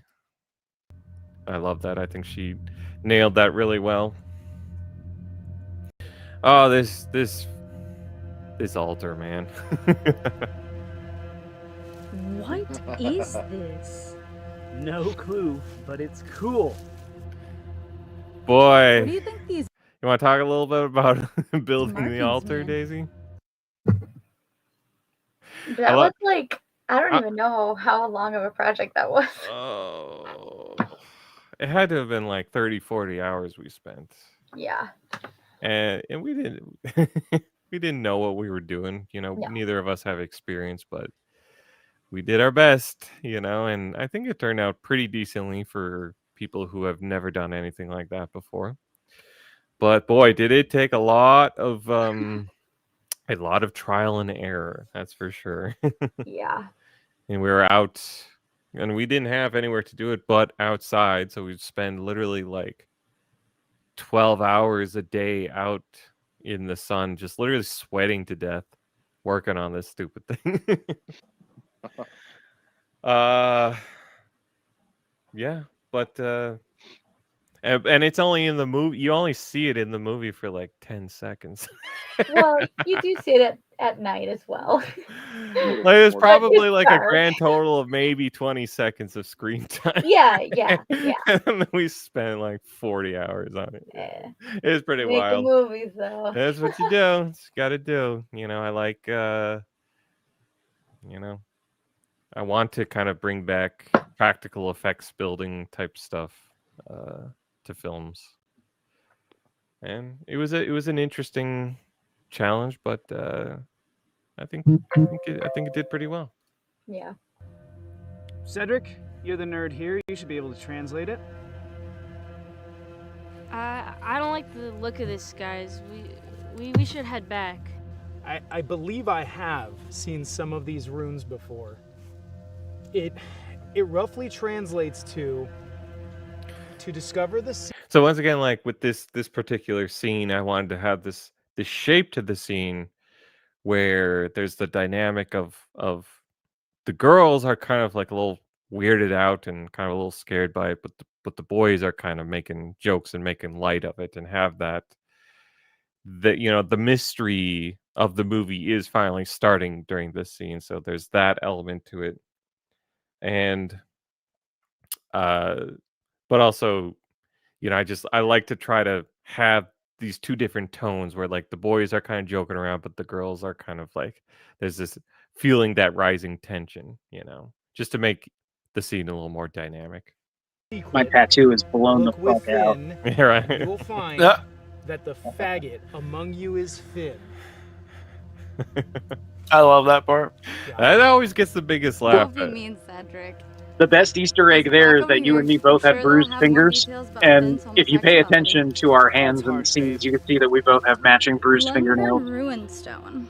Discovered in That the year was kinda strange. 1892, little is known about who constructed this monument. So a little bit of backstory on where the story first started was there is this this artifact in Minnesota called the Kensington runestone, and it's something that somebody found like in the early 1900s, and it's this stone block, and it's got rune writing on it, and like translated, maybe I should find it, but translated, it's like basically, and it's purported to be from like the 1200s or 1300s, something like that. Purported to be written by Vikings who came to the area, but then like a bunch of them like died and they don't know why. And that's what the runestone is translated to. Something happened, kind of freaky happened, but we don't know exactly what, So that's what is that? It's like a sound of a motorcycle. Okay. So that was the first sort of kernel of the story where I knew I wanted to tell this story set in Minnesota that sort of draws inspiration for what could have possibly happened with this Kensington runestone, or maybe they were like attacked by this mythological creature or whatever. So I wanted to tell this cabin in the woods style story where these characters at the cabin are getting like hunted by this mythological creature from Norse mythology, because I want to draw from the Scandinavian heritage of the state, because it's my home state, and there's, I'm part Scandinavian, Daisy is part Scandinavian. I think pretty much everybody, certainly up in northern Minnesota, not, southern Minnesota, it's a very not European to say the least, but Scandinavian heritage is a huge part of this state. Like the football team is the Minnesota Vikings, right? and but this Kensington rune situation, and it's like runestone situation. It's interesting because it may or may not be even real. There's a lot of debate whether it's real, and that kind of also was inspiration for why I wanted to have this story be constantly like questioning what is real and what's not. Um, so that was kind of the very first early um, version of the story that, and it was going to be much more kind of straightforward, where they're just being hunted by this, Draugr. But then I also had like another idea of a story. So who here has seen Jeepers Creepers? Not me, but I hear there's a big truck in it. Yes. Has anybody seen it? Nope. I've seen it. It's been a long time, but that shit haunted my childhood, to be honest with you. There's something about it that was deeply unsettling. Yeah, so in the beginning of the movie, so the two characters are driving down the road, and then behind them this big scary truck Oh, yeah. Okay, I'm having comes flashbacks. behind them, right? And then it's like honking and it goes around them, and they're like, "Whoa, what on earth was that about?" And then later on, they see that the truck had stopped, and the guy in the truck was getting out of the truck, and he had a body bag, and he was walking over and throwing the body bag into this hole in the ground, like this big hole. And they're like, "What the fuck, dude?" So they stop and they come back and they kind of wait for him to leave, and then they go down and into that hole, and there's like a ton of body bags everywhere. And that Jeepers Creepers character guy is this like, and he's really intimidating looking. He's got this trench coat on and he's super intimidating looking. And they go down and they see all these bodies, and it plays very straightforward, where he's just this crazy killer that's throwing bodies, and stuff like that. But when I was watching it, I was like, might be interesting. What might be more interesting is if actually they had completely misinterpreted what exactly was going on. Where what if it actually, the Jeepers Creepers guy was actually like a hero, and he's super intense and scary looking, but he throws the body bag in there, and then they go down, and I would think, what if they like opened up the body bag and it was actually this like creature that they accidentally release after this guy had hunted it down, and they had completely misinterpreted the situation. I'm like, that's kind of an interesting idea. And so I kind of took that. So I had that idea for a story where I wanted to have um, this misinterpretation of what's going on with a body bag and this intense character. And then I put that together with this other story that I had of the Draugr and the cabin in the woods and stuff like that. So when those two stories sort of come together, that is how I kind of came up with this particular story. But I have, it's not called the Kensington Runestone in the movie because it's different. Ultimately, it's more of an altar. But that's the inspiration for the Lundgren runestone. Yeah. It's identified as Scandinavian in origin. Anthropologists have dated its construction to the 12th century. Wow. Though commonly believed to be a trail marker, some theorize it may have once been a site for human sacrifices.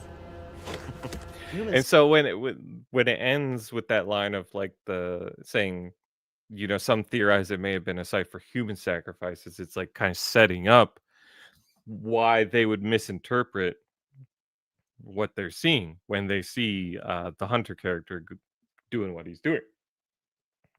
And my thinking was that whoever, put the sign up or whatever, it's probably like they just had to, it's just theories by some people.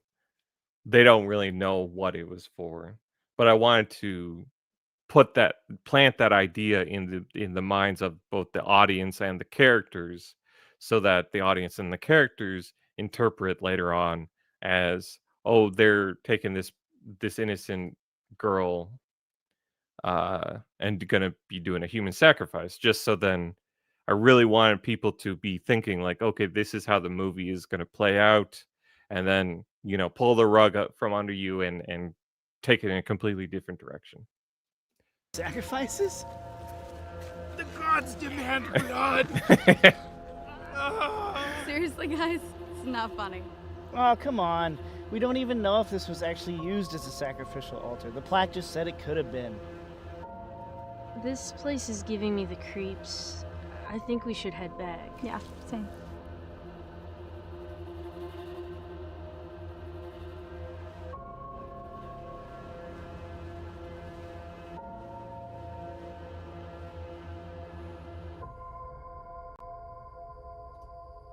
So this right here, going from the altar and then cutting to inside the stove, that's one of my favorite transitions I've ever done. I'm very proud of. I think it's quite clever and interesting, but also it's her putting in the lasagna at this point sets up what happens a little bit later. It's all these different little elements I'm setting up for the last part of the film. Where Garfield shows up. So, John, have you actually seen this movie? I've seen. Yes. You've seen the whole thing? You've seen the whole thing? Good answer. Good answer. I'm watching it right now. I figured. Oh, come on, fess up. I'm watching. I'm literally watching it right now. So, I can tell you. What do you mean? Have I seen the movie? I'm seeing it right now. Yeah, everything up until right now, I've seen. Anything past this, I don't want to spoil. So don't ask me about it. I'm not going to answer. Oh yeah. All right. So yeah, I've spoiled a lot of the movie for you already, but this is, Have I ever been it's gonna happen in a arrested? commentary.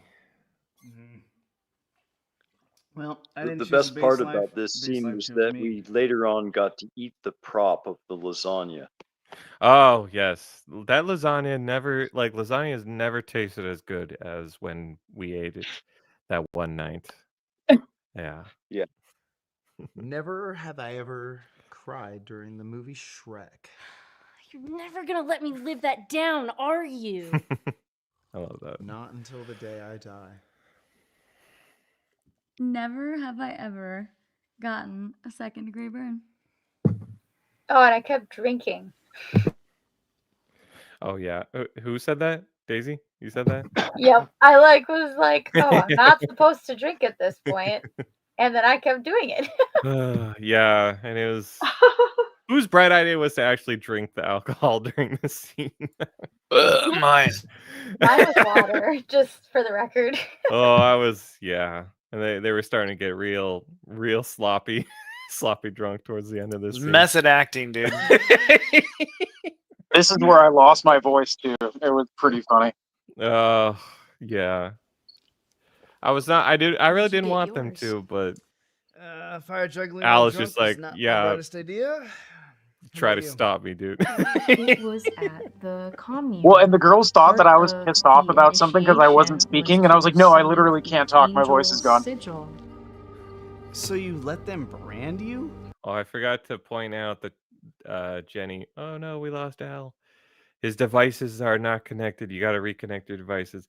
But Jenny was drinking 1919 root beer, which is something I have somebody drinking in every single one of my movies. Hello.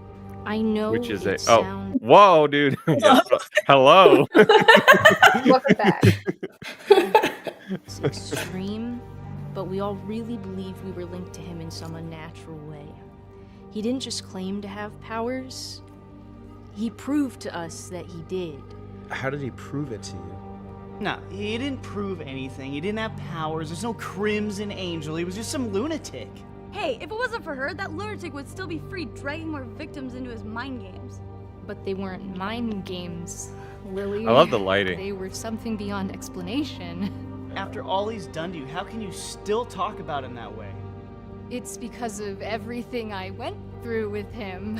Who even are you anymore? It's like you're a completely different person now. You weren't there. You don't know what she's experienced.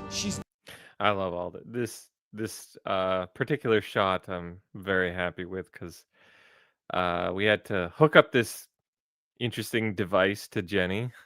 The cod piece. Yep, the like dick cam. I Dick don't know what else cam, to yes. call that. Like, oh my god, Yes.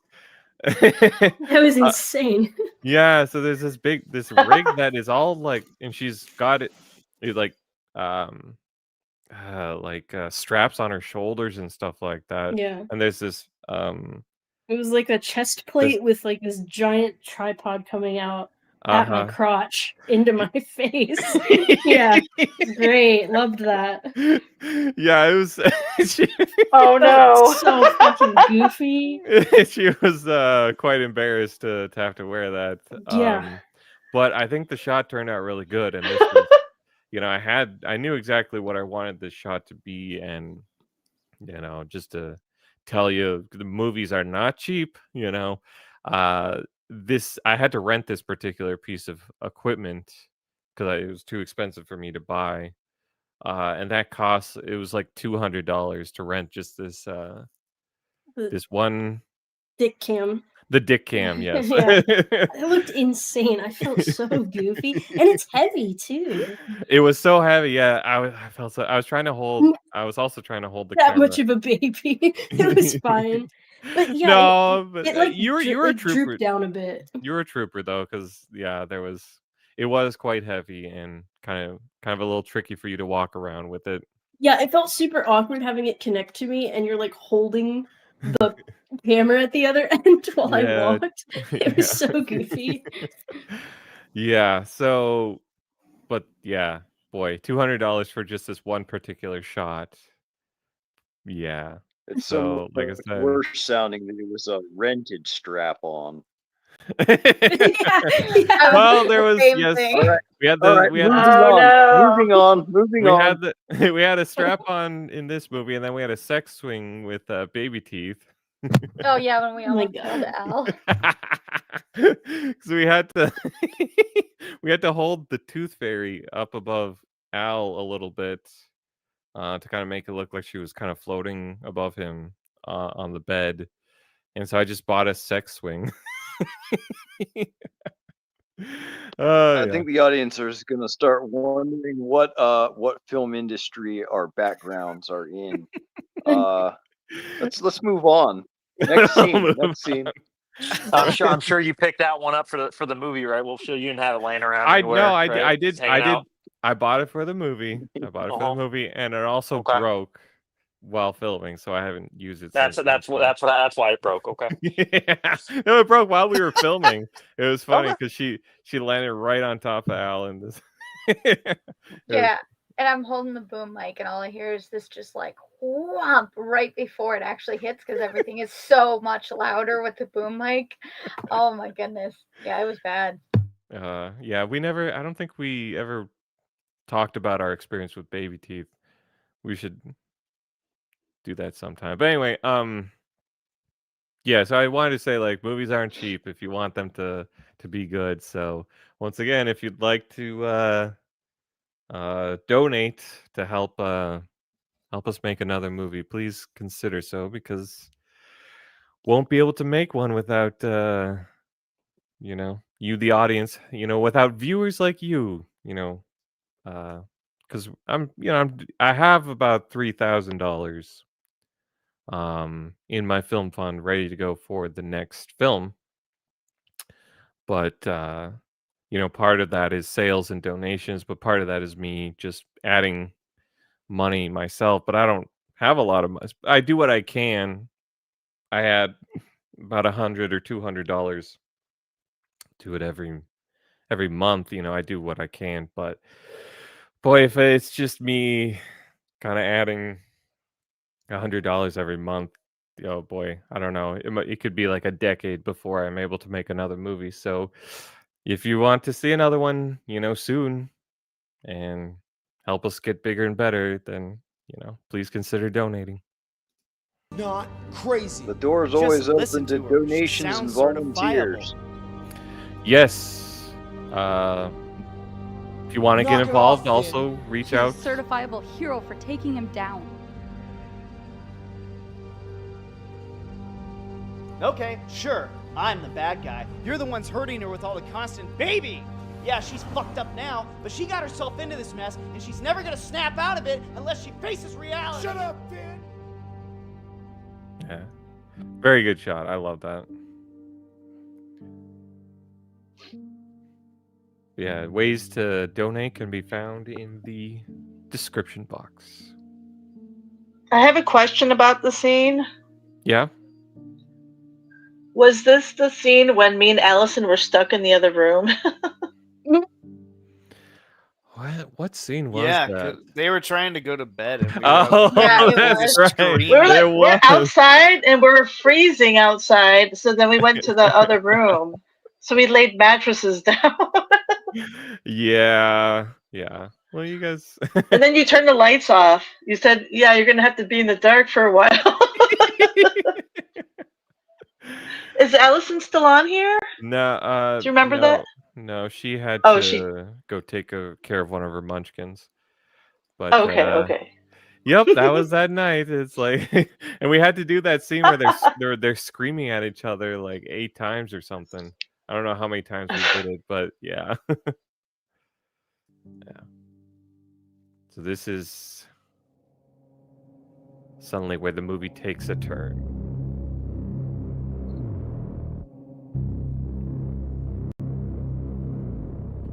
Oh, I hate that bendy phone you have there, Jenny. Too bad. I like it. It's so You wouldn't weird. let me make it smaller.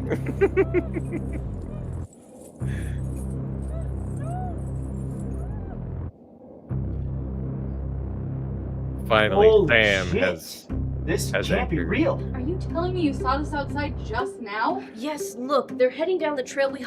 So I love this shot. I think this shot is really great. This long one take shot, but the audio unfortunately is not as good as it. Kind of turned out a little bit janky, but we did the best we could to kind of make the audio as good as we can. But the problem is, I can't get everybody to do I couldn't get everybody to ADR all their dialogue again.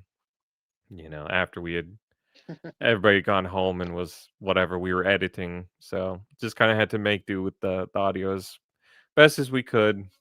But I do love this scene nonetheless. I think I'm pretty happy because it's building up tension now. Liked earlier, and I think we can all guess what they're going to do. And we need to get out. Jenny of is here so now. good. I knew that place I love freaked that. me out. No, guys, there's somebody in that bag. We can't just leave them. There's at least 4 of them out there. You're gonna get yourself killed. No, Cedric's right. Whoever's in that bag won't make it to sunrise. We've got to do something. Why don't we call the cops? Now, there's no time. Did they see you?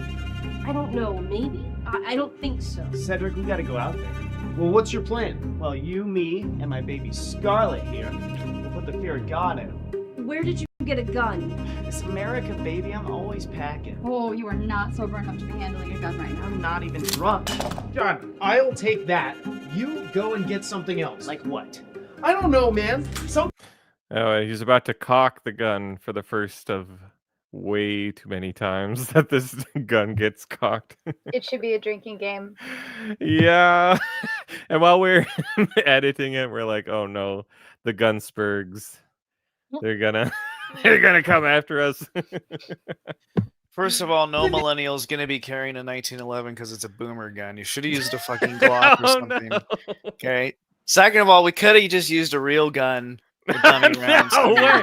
We didn't need to have Come on.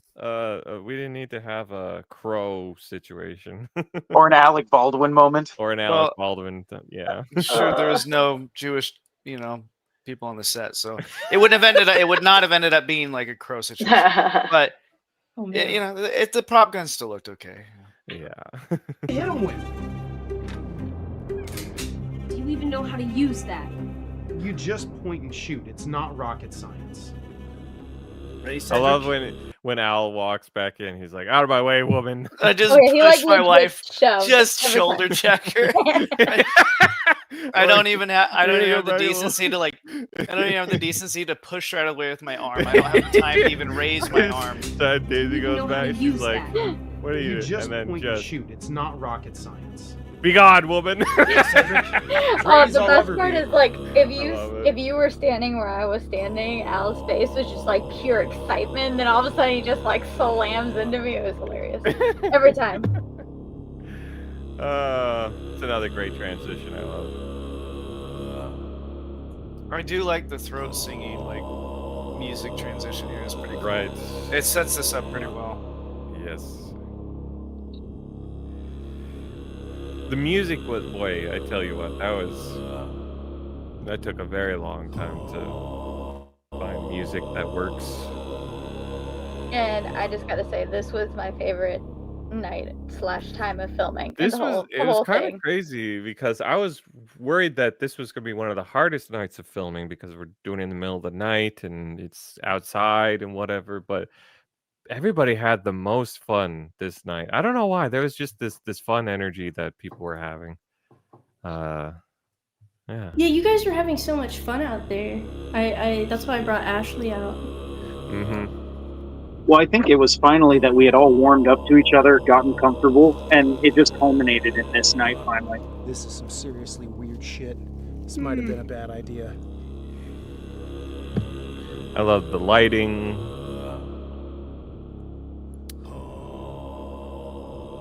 We finally Sam has entered the story. Yeah, seriously, Sam's incredible. I do remember it being really cold this night, and I was wishing that I had designed my costume with a hood. Show's yeah. over, freaks! Hands in the air! Drop the knife! Oh my, okay. Yeah, I think the first time you said that line, "Show's over, freaks," you went. I did, dude. You went absolutely ballistic with it. I was That just was- like, "Oh that was God!" hilarious. I'm like, "Oh wow, that was way too much." Yeah, that was funny. Finn, help her! What do we want to talk about? Who plays these cult members here? I mean, sure. So we They're got all chefs. so on the right was a friend of ours who also played a cult member in the beginning as well. Guy in the middle is Ryan James, who played the cult leader in the beginning. I just needed another person, so I'm like, just wear a mask and a hoodie and you're good to go. And then the person on the left is Daisy. Yeah, so just kind of recycling anybody who was available to me. Back! Stay the hell back! Also, do we want to talk about who does the voice of the No, we don't. Okay. Yeah. It's okay. You're safe now. I'll get you out of there. It's Daisy. Oh, I'll just bro, say why you that. gotta do me like that? Yeah. Stay too tight. I can't get her loose. We need the key. I'm not gonna ask again. Where's the key? I seriously lost count. You lost count of what? This foolish interruption changes nothing. We will not be dissuaded from our task. Oh God, I love Sorry, it. I could interrupt that. The amount of takes I sent you, I'm like, too muffled, more muffled. What are we looking for here?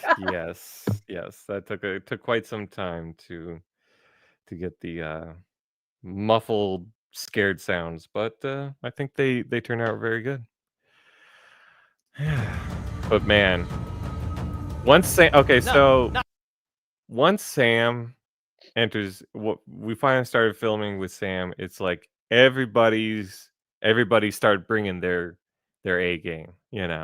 Everybody's acting gets noticeably better once Sam comes into the scenes, because he brought it, with the character.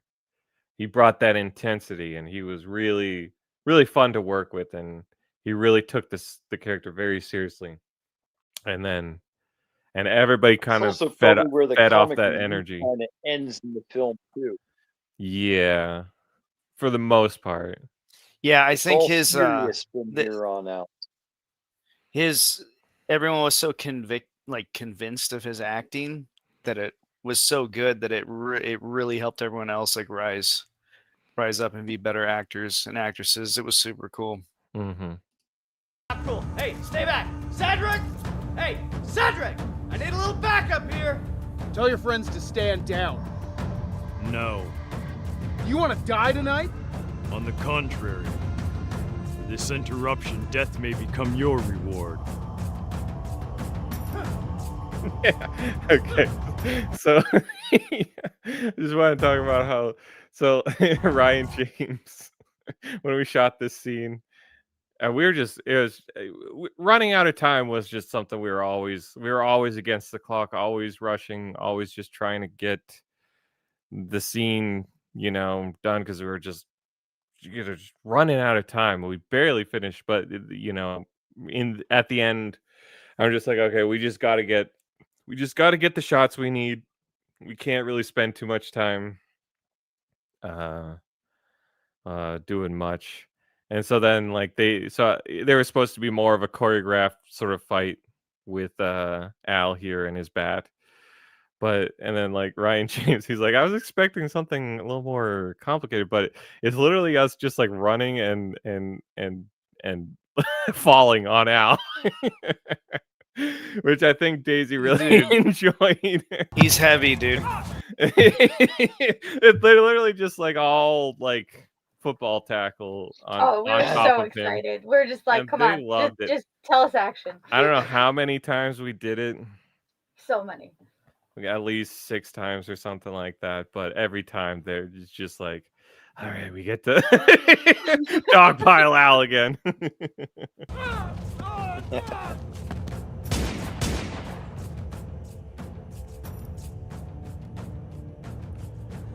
So yeah, it does kind of, I don't know, this feels a little abrupt to me. Just, I don't know. I would have liked to maybe do it a little bit better if I had more time, but we just ran out of time.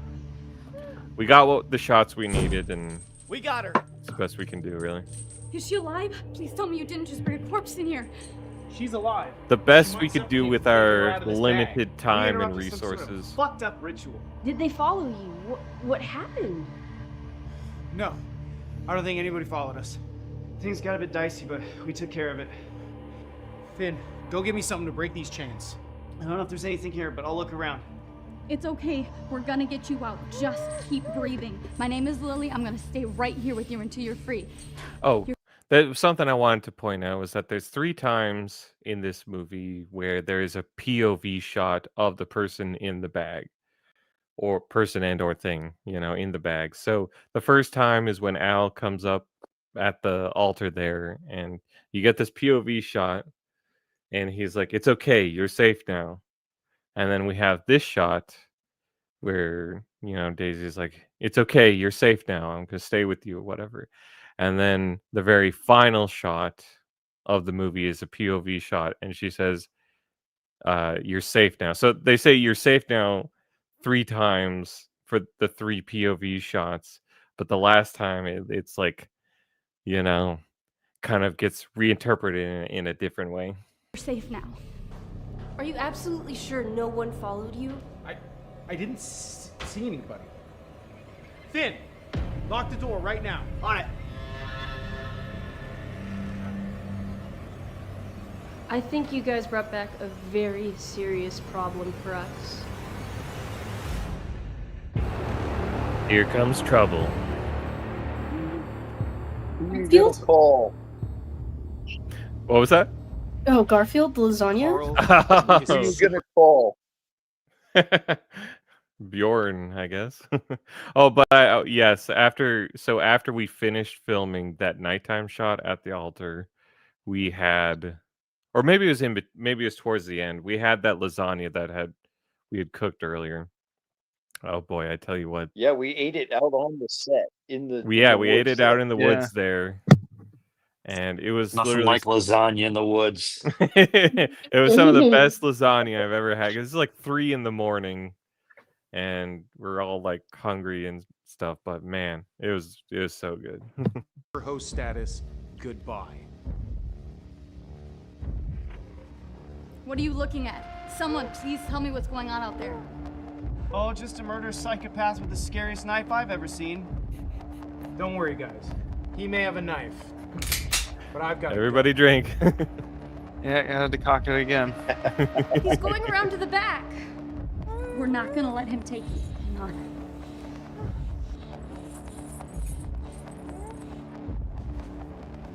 I don't see him. Is there any other way he can get in the house? I love this I don't shot. think so. You guys got weapons? Oh, yes.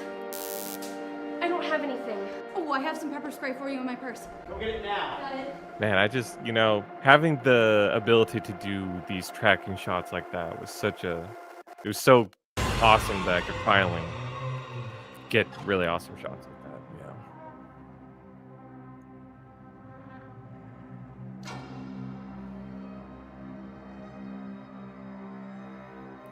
Oh, and you see this. Whoa! Whoa! Yeah, that fear in her eyes, that's not really acting. My prey. Now put down your weapons That was and like return the what is most mine. fun acting was this bit. Like we had so much fun. He's like trying to be all nice, and I'm like, Sam, you have to actually scare me. Like, don't be nice. He was very intense, yeah. And I think it works really well. And you may still survive this night. If you don't let her go, you're the one who's gonna be leaving in a body bag. You cannot even begin to comprehend the danger you're putting yourselves into by opposing me. But you have my word. No harm will befall you by my hand if you hearken to me. Oh, excuse us if we find it hard to believe the word of a madman. I'd show some respect if I were you. You have no idea who I am or what I'm capable of. I've been preparing for this night far too long to allow anyone to stand in my way. So all that's dialogue. It's like I'm trying to write it in a particular way where you're interpreting it one way, and then the second time you watch it, you interpret it a completely different way, And so there's all this balance I kind of had to find with the character and the dialogue that was a little bit tricky, but I think I did an okayish job. So we have your guarantee you'll let her go if we do what you say? On my honor, as Grettir's blood. Cedric, lower the gun. What? I'm not gonna risk Lily's life for anyone. Drop the gun. Do it now.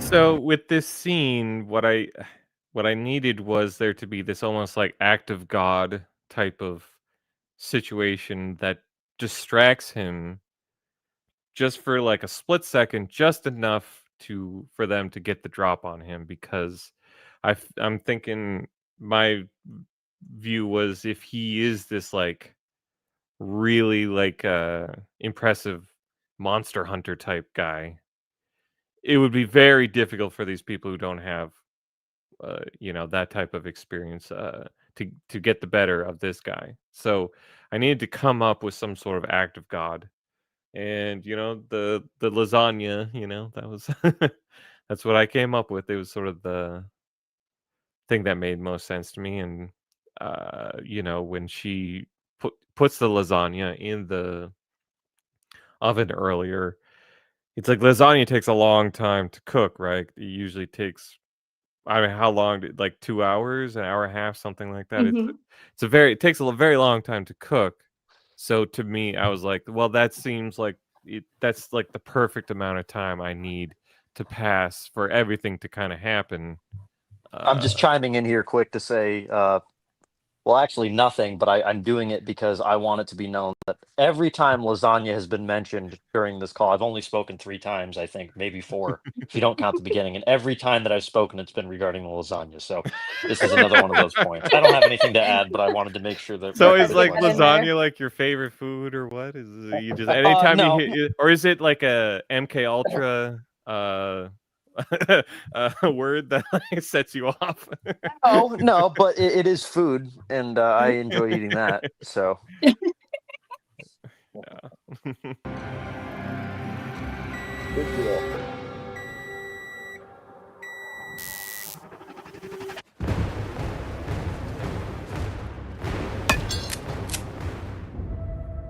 We had to do so many takes of that diving scene. Finn, Oh, so dude, many. yeah, man. You guys were just slamming yourself Yeah, on the that floor ground was over hard. and over. Yeah. Boy, you guys were troopers, though. You actually, I mean, yeah, it's good. You know, it looks very good, but yeah, your elbows and stuff, everything was in a lot of pain by the time we were done. Tie him up with. Knees. Making a grave mistake here. Shut up. Yes, a Sit tile down. floor. I said sit. It was what? What'd you say? I said it was a tile floor. Yeah. It wasn't even carpet there. Well, I couldn't find any rope, but we can use these. What the hell? You want me to get the fuzzy ones?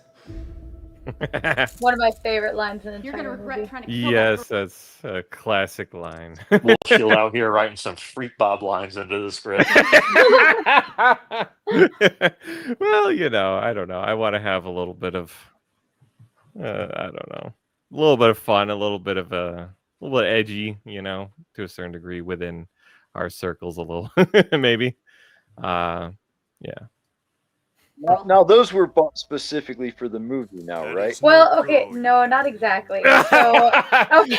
Daisy, you know, luckily Daisy just happens to have, you know. Okay, so I'm at the store and I text Wolf Shield and I'm like, hey, did you ever find some fuzzy handcuffs? Because like I'm at the store and these are sparkly and I need them in my life. So I'm buying them. I And need if them you, for reasons. yeah, I was like, if you needed, you know, handcuffs still, I can, you know, bring them up. And he was like, yeah, the ones I got were terrible. And then Al just kind of made up the you want me to grab the fuzzy ones? That one wasn't even part of the script. It was like some other line, but it was perfect. Yes. I love that. So this is where the story then takes another turn in a very different direction. that mean? Who cares? We've wasted enough time on this. We have to get the key. Finding that key would unlock doom for us all. What doom? I am doing this for the good of all men. I've been hunting this Draugr for a very long time. You've been hunting what? A Draugr, a vile entity bound by neither life nor death. Are any of you guys following this? It's nonsense. A Draugr is a mythical creature from Norse mythology. The Draugr are no This is myth. another one of my favorite They're shots. real. A reminder. I Timen love this for den Unterganger sat. Of Ingen kon. You know, so and I didn't even think about this because I don't storyboard. I haven't got to the point where I storyboard my films beforehand. But once I actually got to this point where, you know, Bjorn was handcuffed at the chair, I was like, oh no. Oh no, how am I, like, he's just in this chair for the rest of the movie, basically. How am I going to make this dynamic, you know? Because it could, and I think it could very easily just be some very boring shots where just people are just standing and talking, right? You know, but I did, Back and you know, forth, right?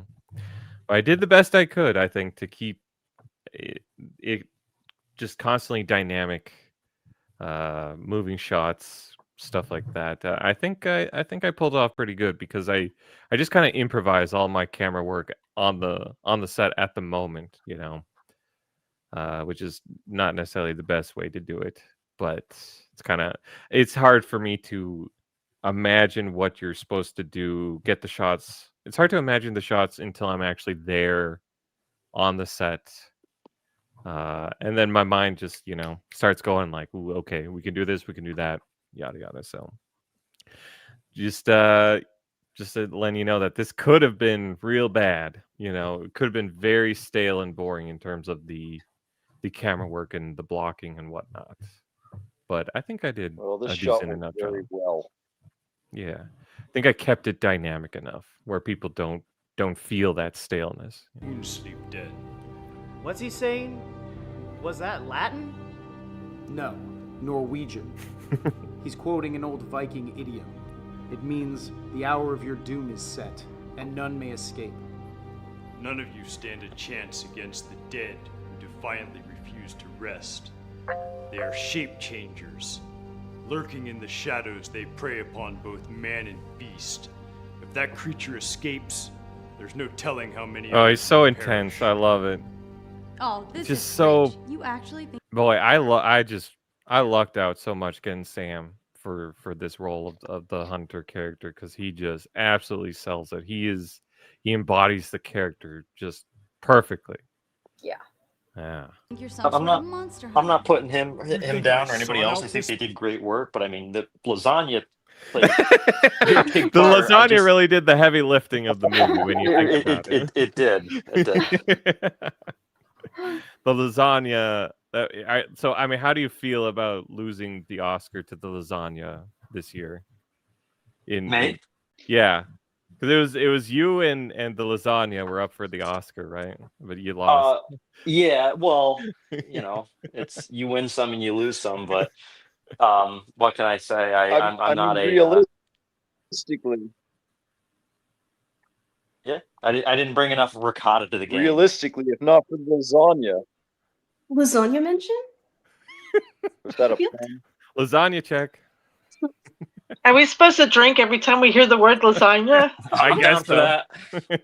that.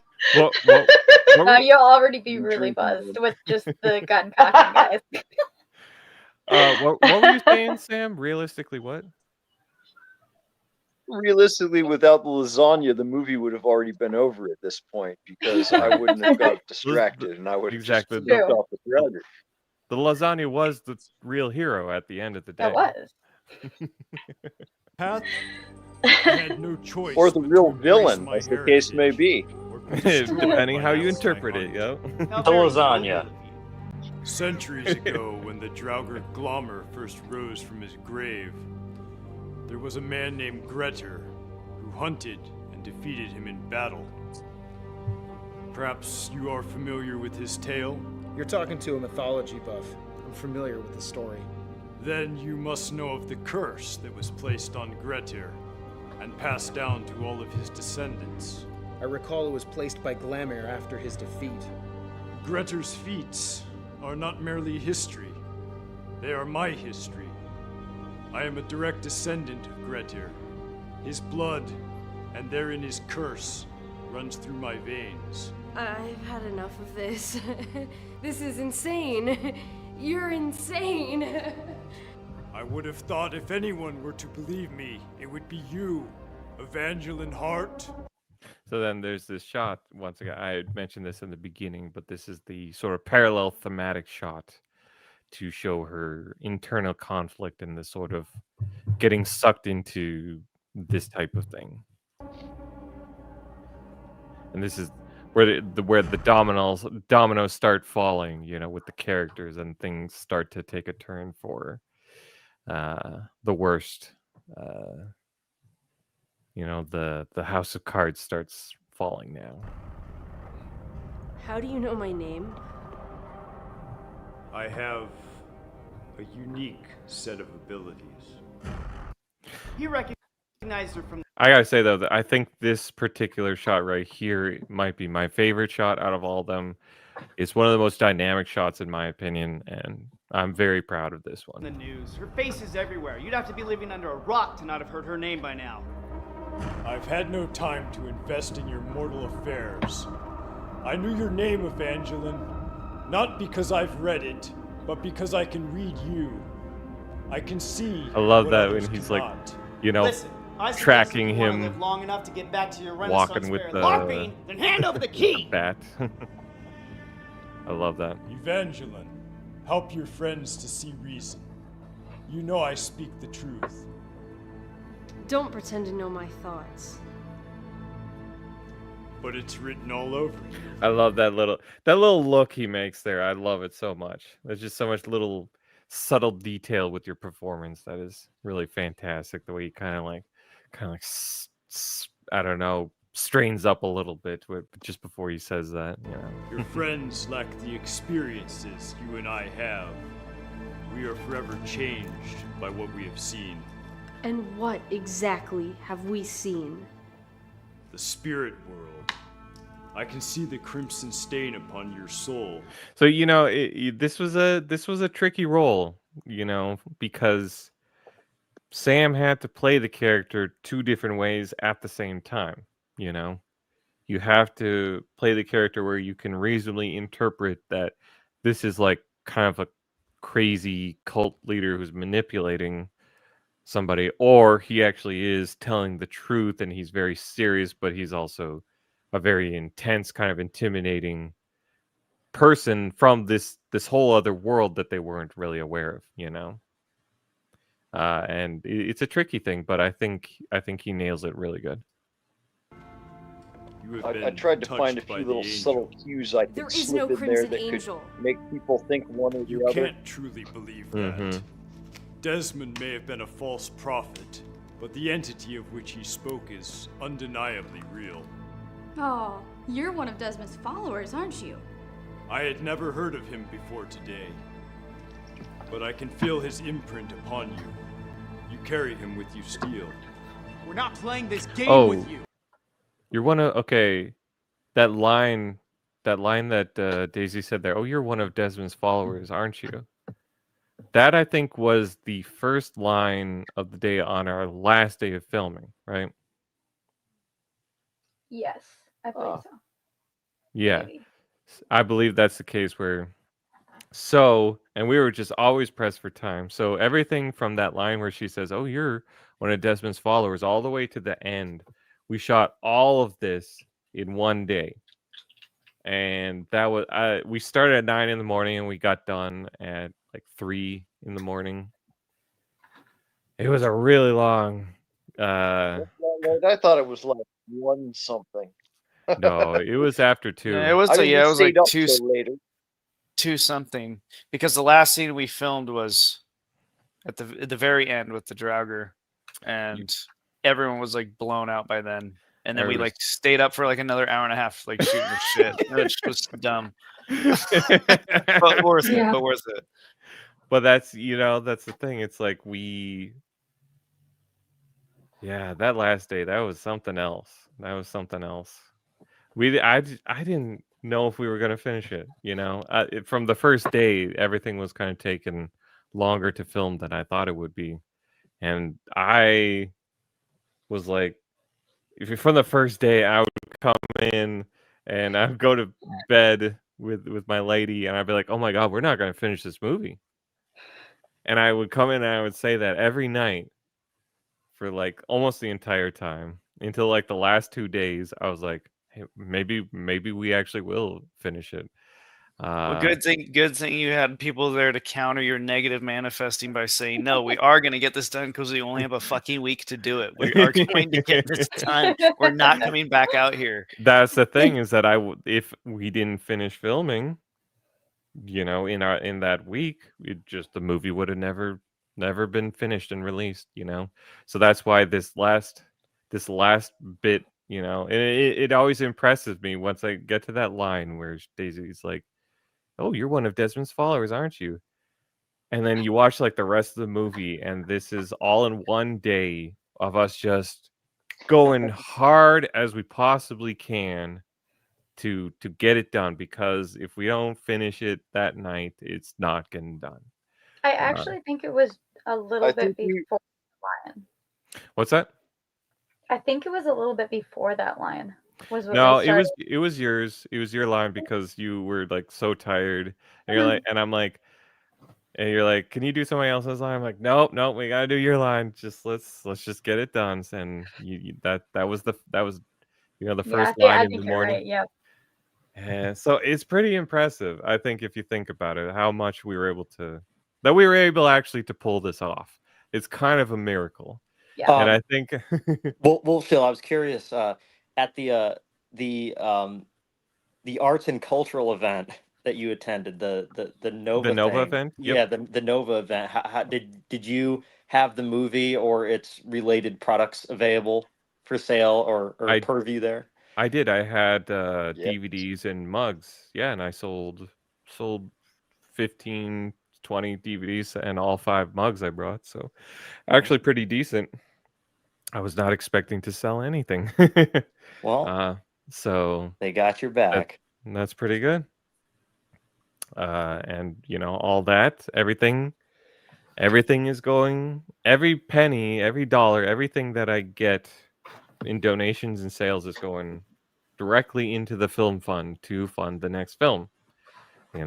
So hopefully we're able to raise it what we need, because I really want to be able to make another one, with everybody here that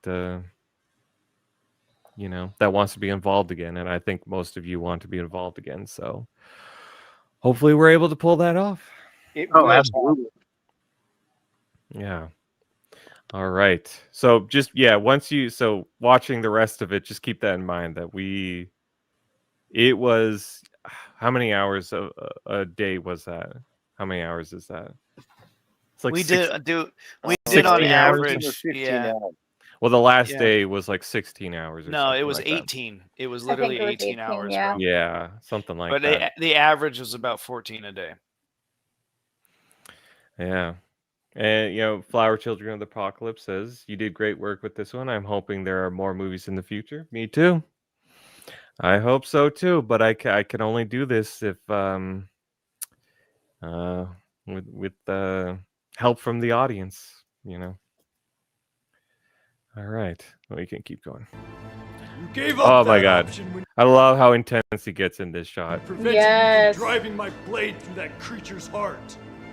None of you can seem to comprehend the calamity that may yet befall you. Oh, it just Enough with the doomsday talk. Where's the damn key? chills. Daisy and I were always getting chills when we were editing this with his performance. You still love her, don't you? It's gotta be on him, Finn. Keep looking. This isn't like you, Cedric, to ignore obvious signs. You're smarter than this. Oh, let me guess. You can read me too? I can read all of you. Is that so? Well, pray tell me, what's my favorite color? Who's trying to say you, Daisy? I thought that was in the movie. Me too, actually. Oh my To be goodness. honest, I'm so used to it, I didn't even hear it. I know, Gotta go because to you the live building. next to a train and you're always hearing it, so you don't even notice your train. But Yep. yeah, Here, I'll mute it until. But I think the worst of it is gone by now. Oh, It's just the chugga chugga. Not just some carnival fortune teller who reveals trifling mysteries on a whim. Oh my! So I want to say a little something. When I went to go hang out with Rebecca and Ryan James and her family, she's got a wonderful family of a bunch of kids, and the Rebecca and Ryan James were both in this movie, had small roles in it, and they're a huge part of helping this movie get made. Yeah. I couldn't have done it without them. They have a bunch of kids, and they love my 6 movies, and it's kids. so great. And when I went over to their place last time, they kept on quoting this movie like nonstop. They were like always quoting, and the one line that they kept quoting the most was, "I'm not some carnival fortune teller who reveals trifling mysteries on a whim." So yeah, Yeah, they kept trying to get Sam to say it. They're like, say the line. Yeah. Yeah, dude, I think Spoken that like a experience for true those kids will carnival be with them fortune like teller. forever. Yeah. If you ever wish to recover what you had with her that night, you must ensure this creature is not released. Do we have any duct tape to shut this guy up? Wait. I'll never recover what with who?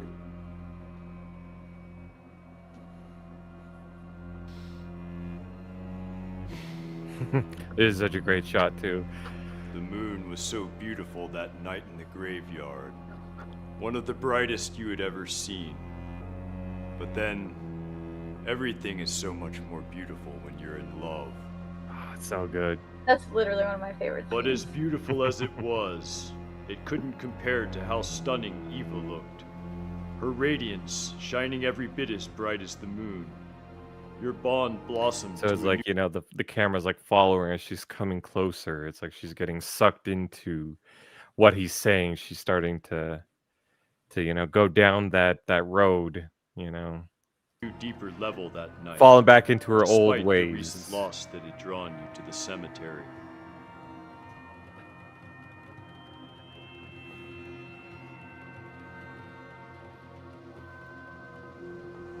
You can feel its power, can't you? That is no ordinary blade. That is Karsnauter, the prize Grettir claimed from his first Oh, this dude, I just love. It's so perfect, and he did this this makeup stuff, and he took his role so seriously. It was so funny because when we were in the production chat talking about like possibly doing some sort of makeup something on his face, and he was like, we should use, in order to make it more authentic, we should use ashes and mix it with water and ashes from wood or what, and do the makeup like that. I was like, yeah, sure. But I was just like, we'll just buy some sort of makeup from like the Halloween store and we'll just put that on him. But no, we had a fire every night because there was a campfire there, and we were always having a fire after the shoot. That was a lot of fun. But he took the ashes from the fire and he mixed it up in water and he made it himself, and he did that himself because he took the role very seriously, and I think it shows. encounter with the Draugr. It's been handed down through the centuries from father to son, along with the curse. No, the only curse we have is having to listen to your insane ravings. Maybe we should think about this for a second. Eva, this can't seriously be real. And then we got Cedric. He starts getting sucked into it just because he's always trying to impress her. He's always trying to please her, and he's working way too hard. He's way too eager to be on her side with everything, and that's sort of why he starts getting But sucked also into it. because his character's very immersed in the history and the Norse mythology as well. Yeah. That he's a Right. student of this. Right. So he's also has that aspect. There is that aspect of it as well. But I always wanted to make sure that when they start turning and believing this guy, that it was believable for the audience why this was happening. And then that's why I had so much setup in the first 30 minutes of the movie, all trying to get to this point where the audience buys that they are beginning to believe this unbelievable story. I assure you, this is as real as you or I. I am not the madman you desperately wish me to be. I am only trying to save you. To save all of us. I have lived my whole life in the shadows. All so you can sleep at night. Mothers, fathers, children, all living without fear of the terrors that persist. Got it. I am not eager to enter the halls of my ancestors. If you will allow me to complete what I began, I can save all of us, including your unborn child.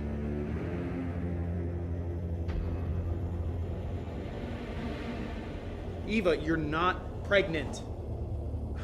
Are you? Of course she's not pregnant. And I wanted to have these oh shit moments, where the audience is like, oh, it's like, so I really Another wanted to big find, reveal. yes, I really wanted to find, because he's the first sort of thing that he uses with his psychic powers is like kind of a easy to interpret thing where it's like Eva is, who Eva is, her name and what she's about, because it's easy to kind of interpret as maybe he just saw her on the news, etc. And then he starts getting a little bit more into the relationship with Cedric and talking about the night in the in the graveyard and whatnot, and you're supposed to be able to interpret that maybe he's either psychically reading them, or he just saw somewhere that drawing of them in the moon, in the graveyard at night. Saw that drawing, and he's able to kind of cold read their relationship from that drawing. But then this was supposed to be his reveal that would where they had there was not going to be any explanation for them right away anyway of how he could possibly know that, and that I was kind of building up to like these more increasingly harder to explain things in the story. He's just trying to get inside our heads. What does that mean? Eva, what is he talking about? Why didn't you tell me? I told you Oh, it was. I love Jenny's acting in this scene. This is probably my favorite acting of hers throughout the whole film. It's so it really hits hard the way that she delivers this It's a line. bad idea for me to go on this trip. I just don't belong here anymore. Finn, wait. Wait. Wait, what? I'm not so sure releasing it's such a good idea anymore. Don't tell me you're falling for his parlor tricks too. How could he possibly know that Eva's pregnant if he doesn't have some form of power? I don't know, and I don't care. This ends now. Don't let him kill us all, Cedric. There's still a chance to regain what you had with her. Your gun is useless against this creature. You must stop him. I don't want to die tonight. Don't let him kill us. You need to stop, Finn. Right now. Yeah, I knew this was going to be like a major, like, oh shit kind of moment, and so, but I knew I needed to really do the legwork to build up and make it believable that he would actually do this, to his friend. And I think I don't know. What do you guys think? Yeah, I feel like I was able to build it up in a way that is believable that it would happen. Yeah, but yeah, that's what all the build up of the beginning of the movie is, really just trying to get to these moments. You've got to be joking. Cedric, put the gun down! Get the gun off me, man. I'm serious. So am I. The man's a lunatic, Cedric. Can't you see he's turned you against me? Put the gun down! He has to finish what he started. I'm not gonna let you kill us all. You have to put your pride away and accept that this is bigger than all of us. You're just buying into this because you're desperate for her love. This is a lot of people's favorite shot, where it's like the chaos has reached its climax, and he's just watching silently, and you have no idea what he's thinking. Well, I mean, like, you can kind of interpret what he's thinking in multiple ways, but it's just his look. He's just not saying anything. He's just looking, and it's just perfectly encapsulates everything. What do you know? You're not even sober right now. You don't have to be sober to know you're going down a very dangerous path. Don't listen to them, Cedric. You see the truth, Cedric. Your eyes have been opened. Don't allow them to sway you with their weak-minded fear and enmity. We need the keys to the handcuffs. Hand them over. Over my dead body. I'd rather it not come to that. But like he said, if we let that creature go, we're all dead anyway. Stop letting them suck you into this. Get him the keys. Where are they? They're in my bag somewhere. Go get them. Babe, don't. It appears I have no choice. What happens is on you.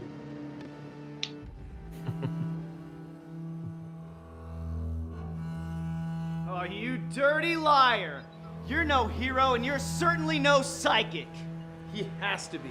How else would he know? Doesn't know anything.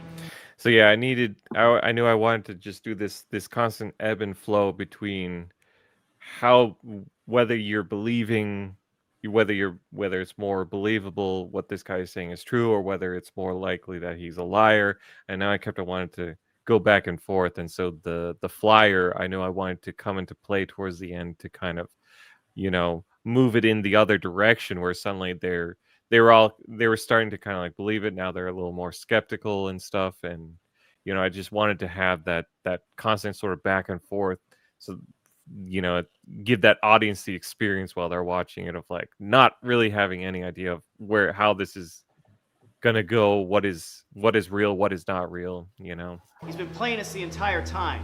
Finn, for the last time. The hunt for the Draugr, remember? He said it to us earlier. What are you trying to say? I mean, he's not reading us, he's reading the room. I don't understand. Look, he stole it from the flyer. He's just some crazy guy who's delusional enough to believe the local folklore is real, and he's at the center of it. Look, you don't know that. There could be some truth to the lore. These festivals are usually based on some kind of historical event. Let's settle this once and for all. If you can actually read everything about us, then tell me how I got this scar. I already told you. That's not how my power... Wait, what? Who's laughing? It was Somebody me. What were we laughing about? You remember the first time he showed it to me, she had just put it on him on the couch, and I said, sure, she painted it on you over there on the couch or something like that. Oh my god, so I said it with Sam... a straight face, like in character. Yeah, that was Sam was awesome. like, he was constantly, so he's this super like kind of quiet and like super serious guy most of the time, and then just out of nowhere he'll hit you with the funniest thing you've ever heard. The funniest line, and it's just like, yeah, there's a line that you said, this was like at the around this time, where that still sticks with me, where you're like, we're at the what did you say, the Home Depot 2x4 Yeah. point of the night? Yeah. You're the meaning, like, earlier on you're a little pickier. You're going through the 2x4s at whatever Home Depot, Menards, whatever. You're a little pickier, and Oh, you yeah, kind of yeah. throw the bent ones to the side. But then as time goes By on, the you're time just you like, get to, you're down to the bottom of the thing, and but the bottom of the bin, and you're like, all right, I got to get 10 of them. They're all twisted. so you kind of have to settle. So I love that. That's like such a perfect metaphor for how we were getting towards the end. We're just like, we just gotta get the shot. Something, anything. Sir, him. Very well, if you insist.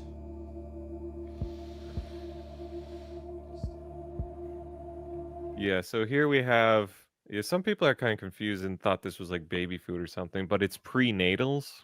I found this particular brand that says baby in me, so it's really I kind mean, of... if you have a decent sized television, you can see. I mean, I can even see it on my phone. I'm looking at my phone screen, and you can see that it's a vitamin. Right. Well, some people kind of miss that, and they're kind of a little bit confused. But when you're pregnant, obviously women take... You carry baby food. Yeah, exactly. To feed the baby. It doesn't even. I remember that comment, never know and when it that doesn't even kid's look gonna like baby arrive. food. Yeah, exactly. That kid could arrive any minute. You never know. Yeah. Gotta be prepared. And so I just wanted to have this as like a possible interpretation of how either he is psychic and he just knew she was pregnant, or he cold read the room, because he saw earlier on when he walks into the room, he sees Eva's character drop her what is this, purse? Yeah. Drop her purse, right? So you're able to sort of cold read, okay, this is her purse, and he kind of may or may not have seen that there was these like baby prenatals there. So it's kind of up to your interpretation, how you want to interpret whether he was actually psychic or not.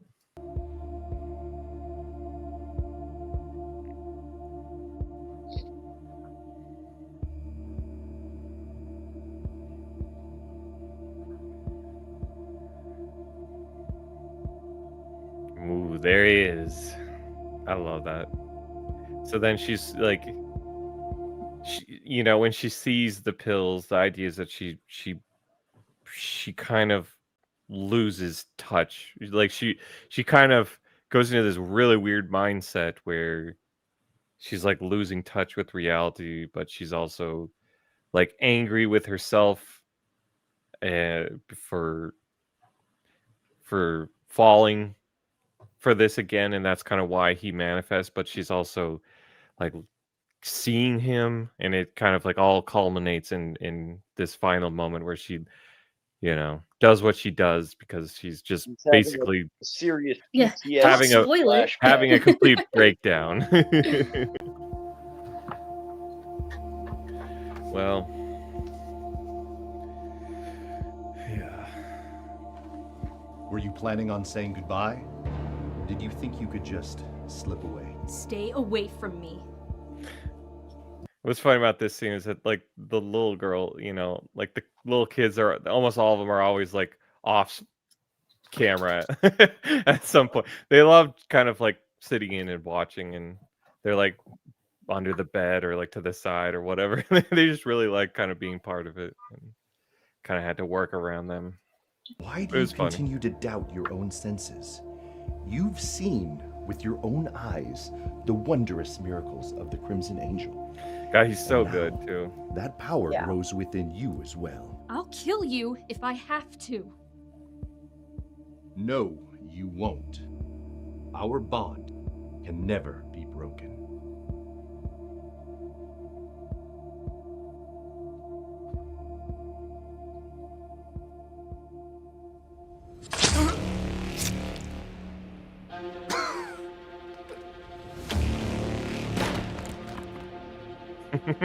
How many times did I make you fall?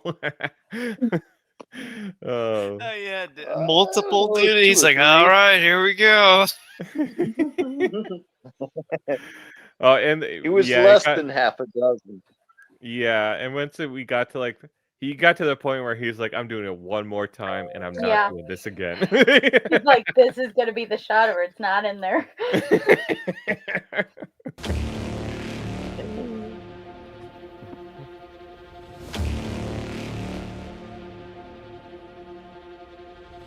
Holy shit!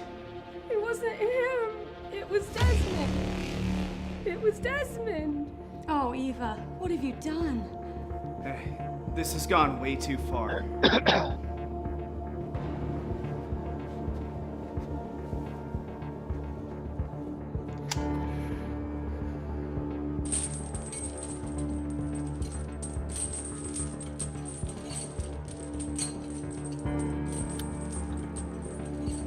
Yeah.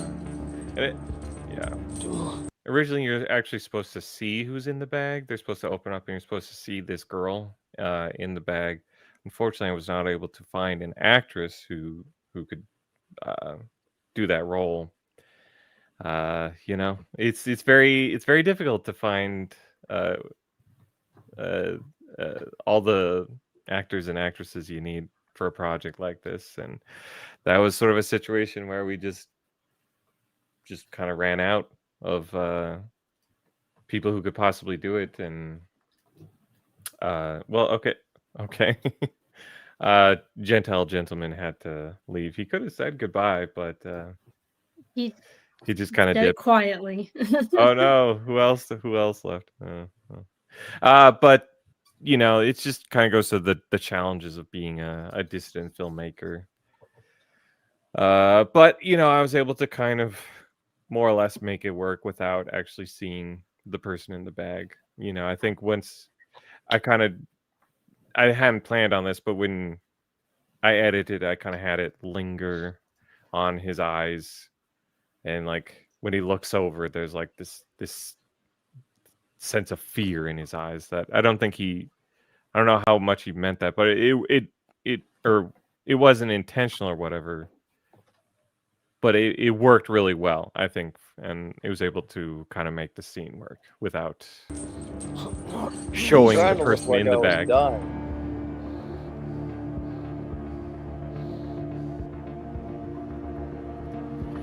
You're safe now.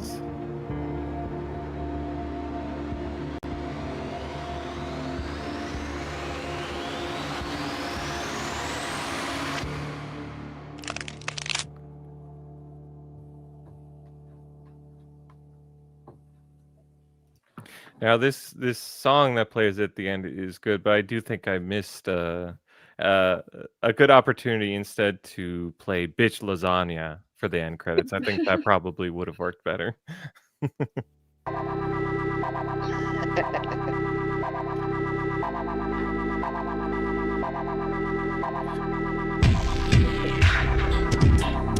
I love this song. I knew I wanted to use this song. This is also from somebody in our circles. I try to use whatever, people in our circles as much as I can with my movies. And I just knew that this song would be perfect for like end credits for that ending. I'm just like, oh, and I think it works really well. Just leaves you with that feeling of like, what the fuck, this almost like cosmic ethereal feeling to the end of the movie. I think it's kind of funny that people are like, I want a sequel. They make a sequel to the movie. I've heard a lot of people ask for like saying they need a sequel to this movie. I'm like, well, it seems We need a whole new cast. Everybody's yeah. dead. Yeah, it seems pretty clear to me that everybody probably died there. Or maybe my character was right. Maybe. I think you are supposed to just sort of interpret. Okay, Mr. Fastbender's okay. So he's got to head out, but you can say goodbye and what? Yes. You actually watched the movie. John. No, I know. I actually, I didn't see it. No, I'm just kidding. Man, I no, almost believed that too. Right? There you go. It's possible. Anything's possible. But no, I produced by Lord Brogueshield. I noticed that. Well, great work to all who were involved in a much greater capacity than I was, and I'm grateful to have been a part. And thank you very much, Mr. Wilfield, for having me on. Take care, all. All right. Well, you have a good night, John. You as well. Good night. Good night. Take care, John. See ya. Good talking to you. Yeah. For me, like all my films that I've done, the cut to the end credits and the end credits song have been really integral to just leaving a particular mood with you that just lingers, I think I've done a pretty good job with each of my films to just let the feeling linger with the audience for a while, a little bit afterwards, and just sit there and take in the credits and yeah.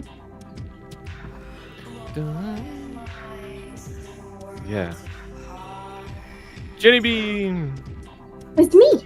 it's you. Woohoo.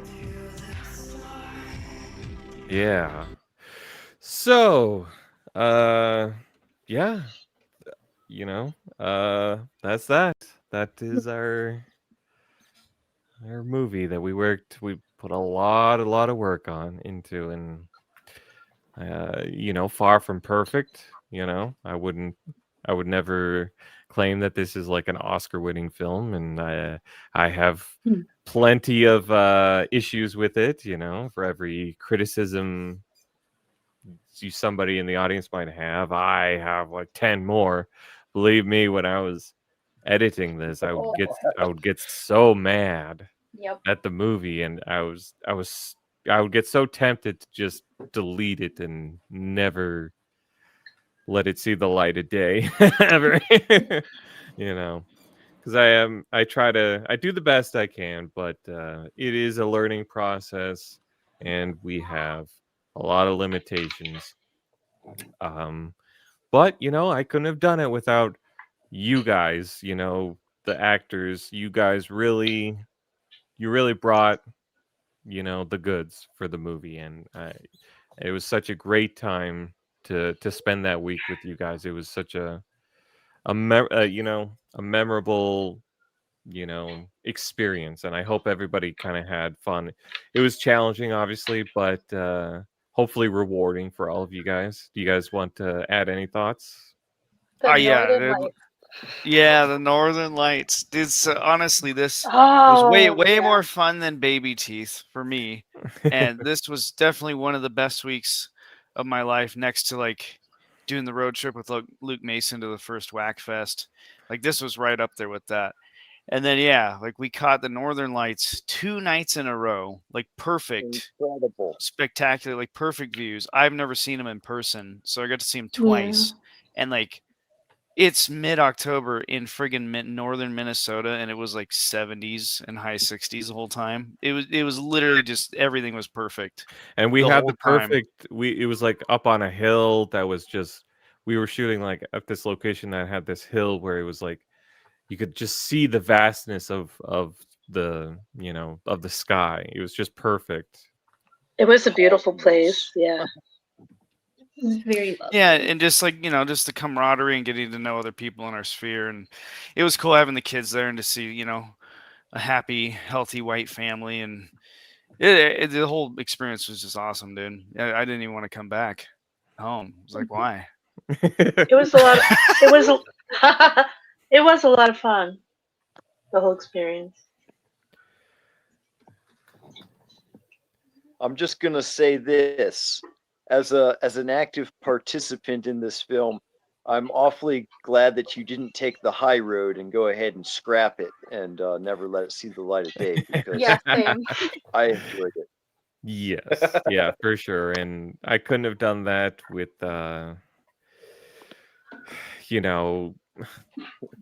people had like donated and stuff, so it wasn't really an option. But I do have that sort of perfectionist thing, and when something isn't perfect, it gets very aggravating, and it can get. Yes.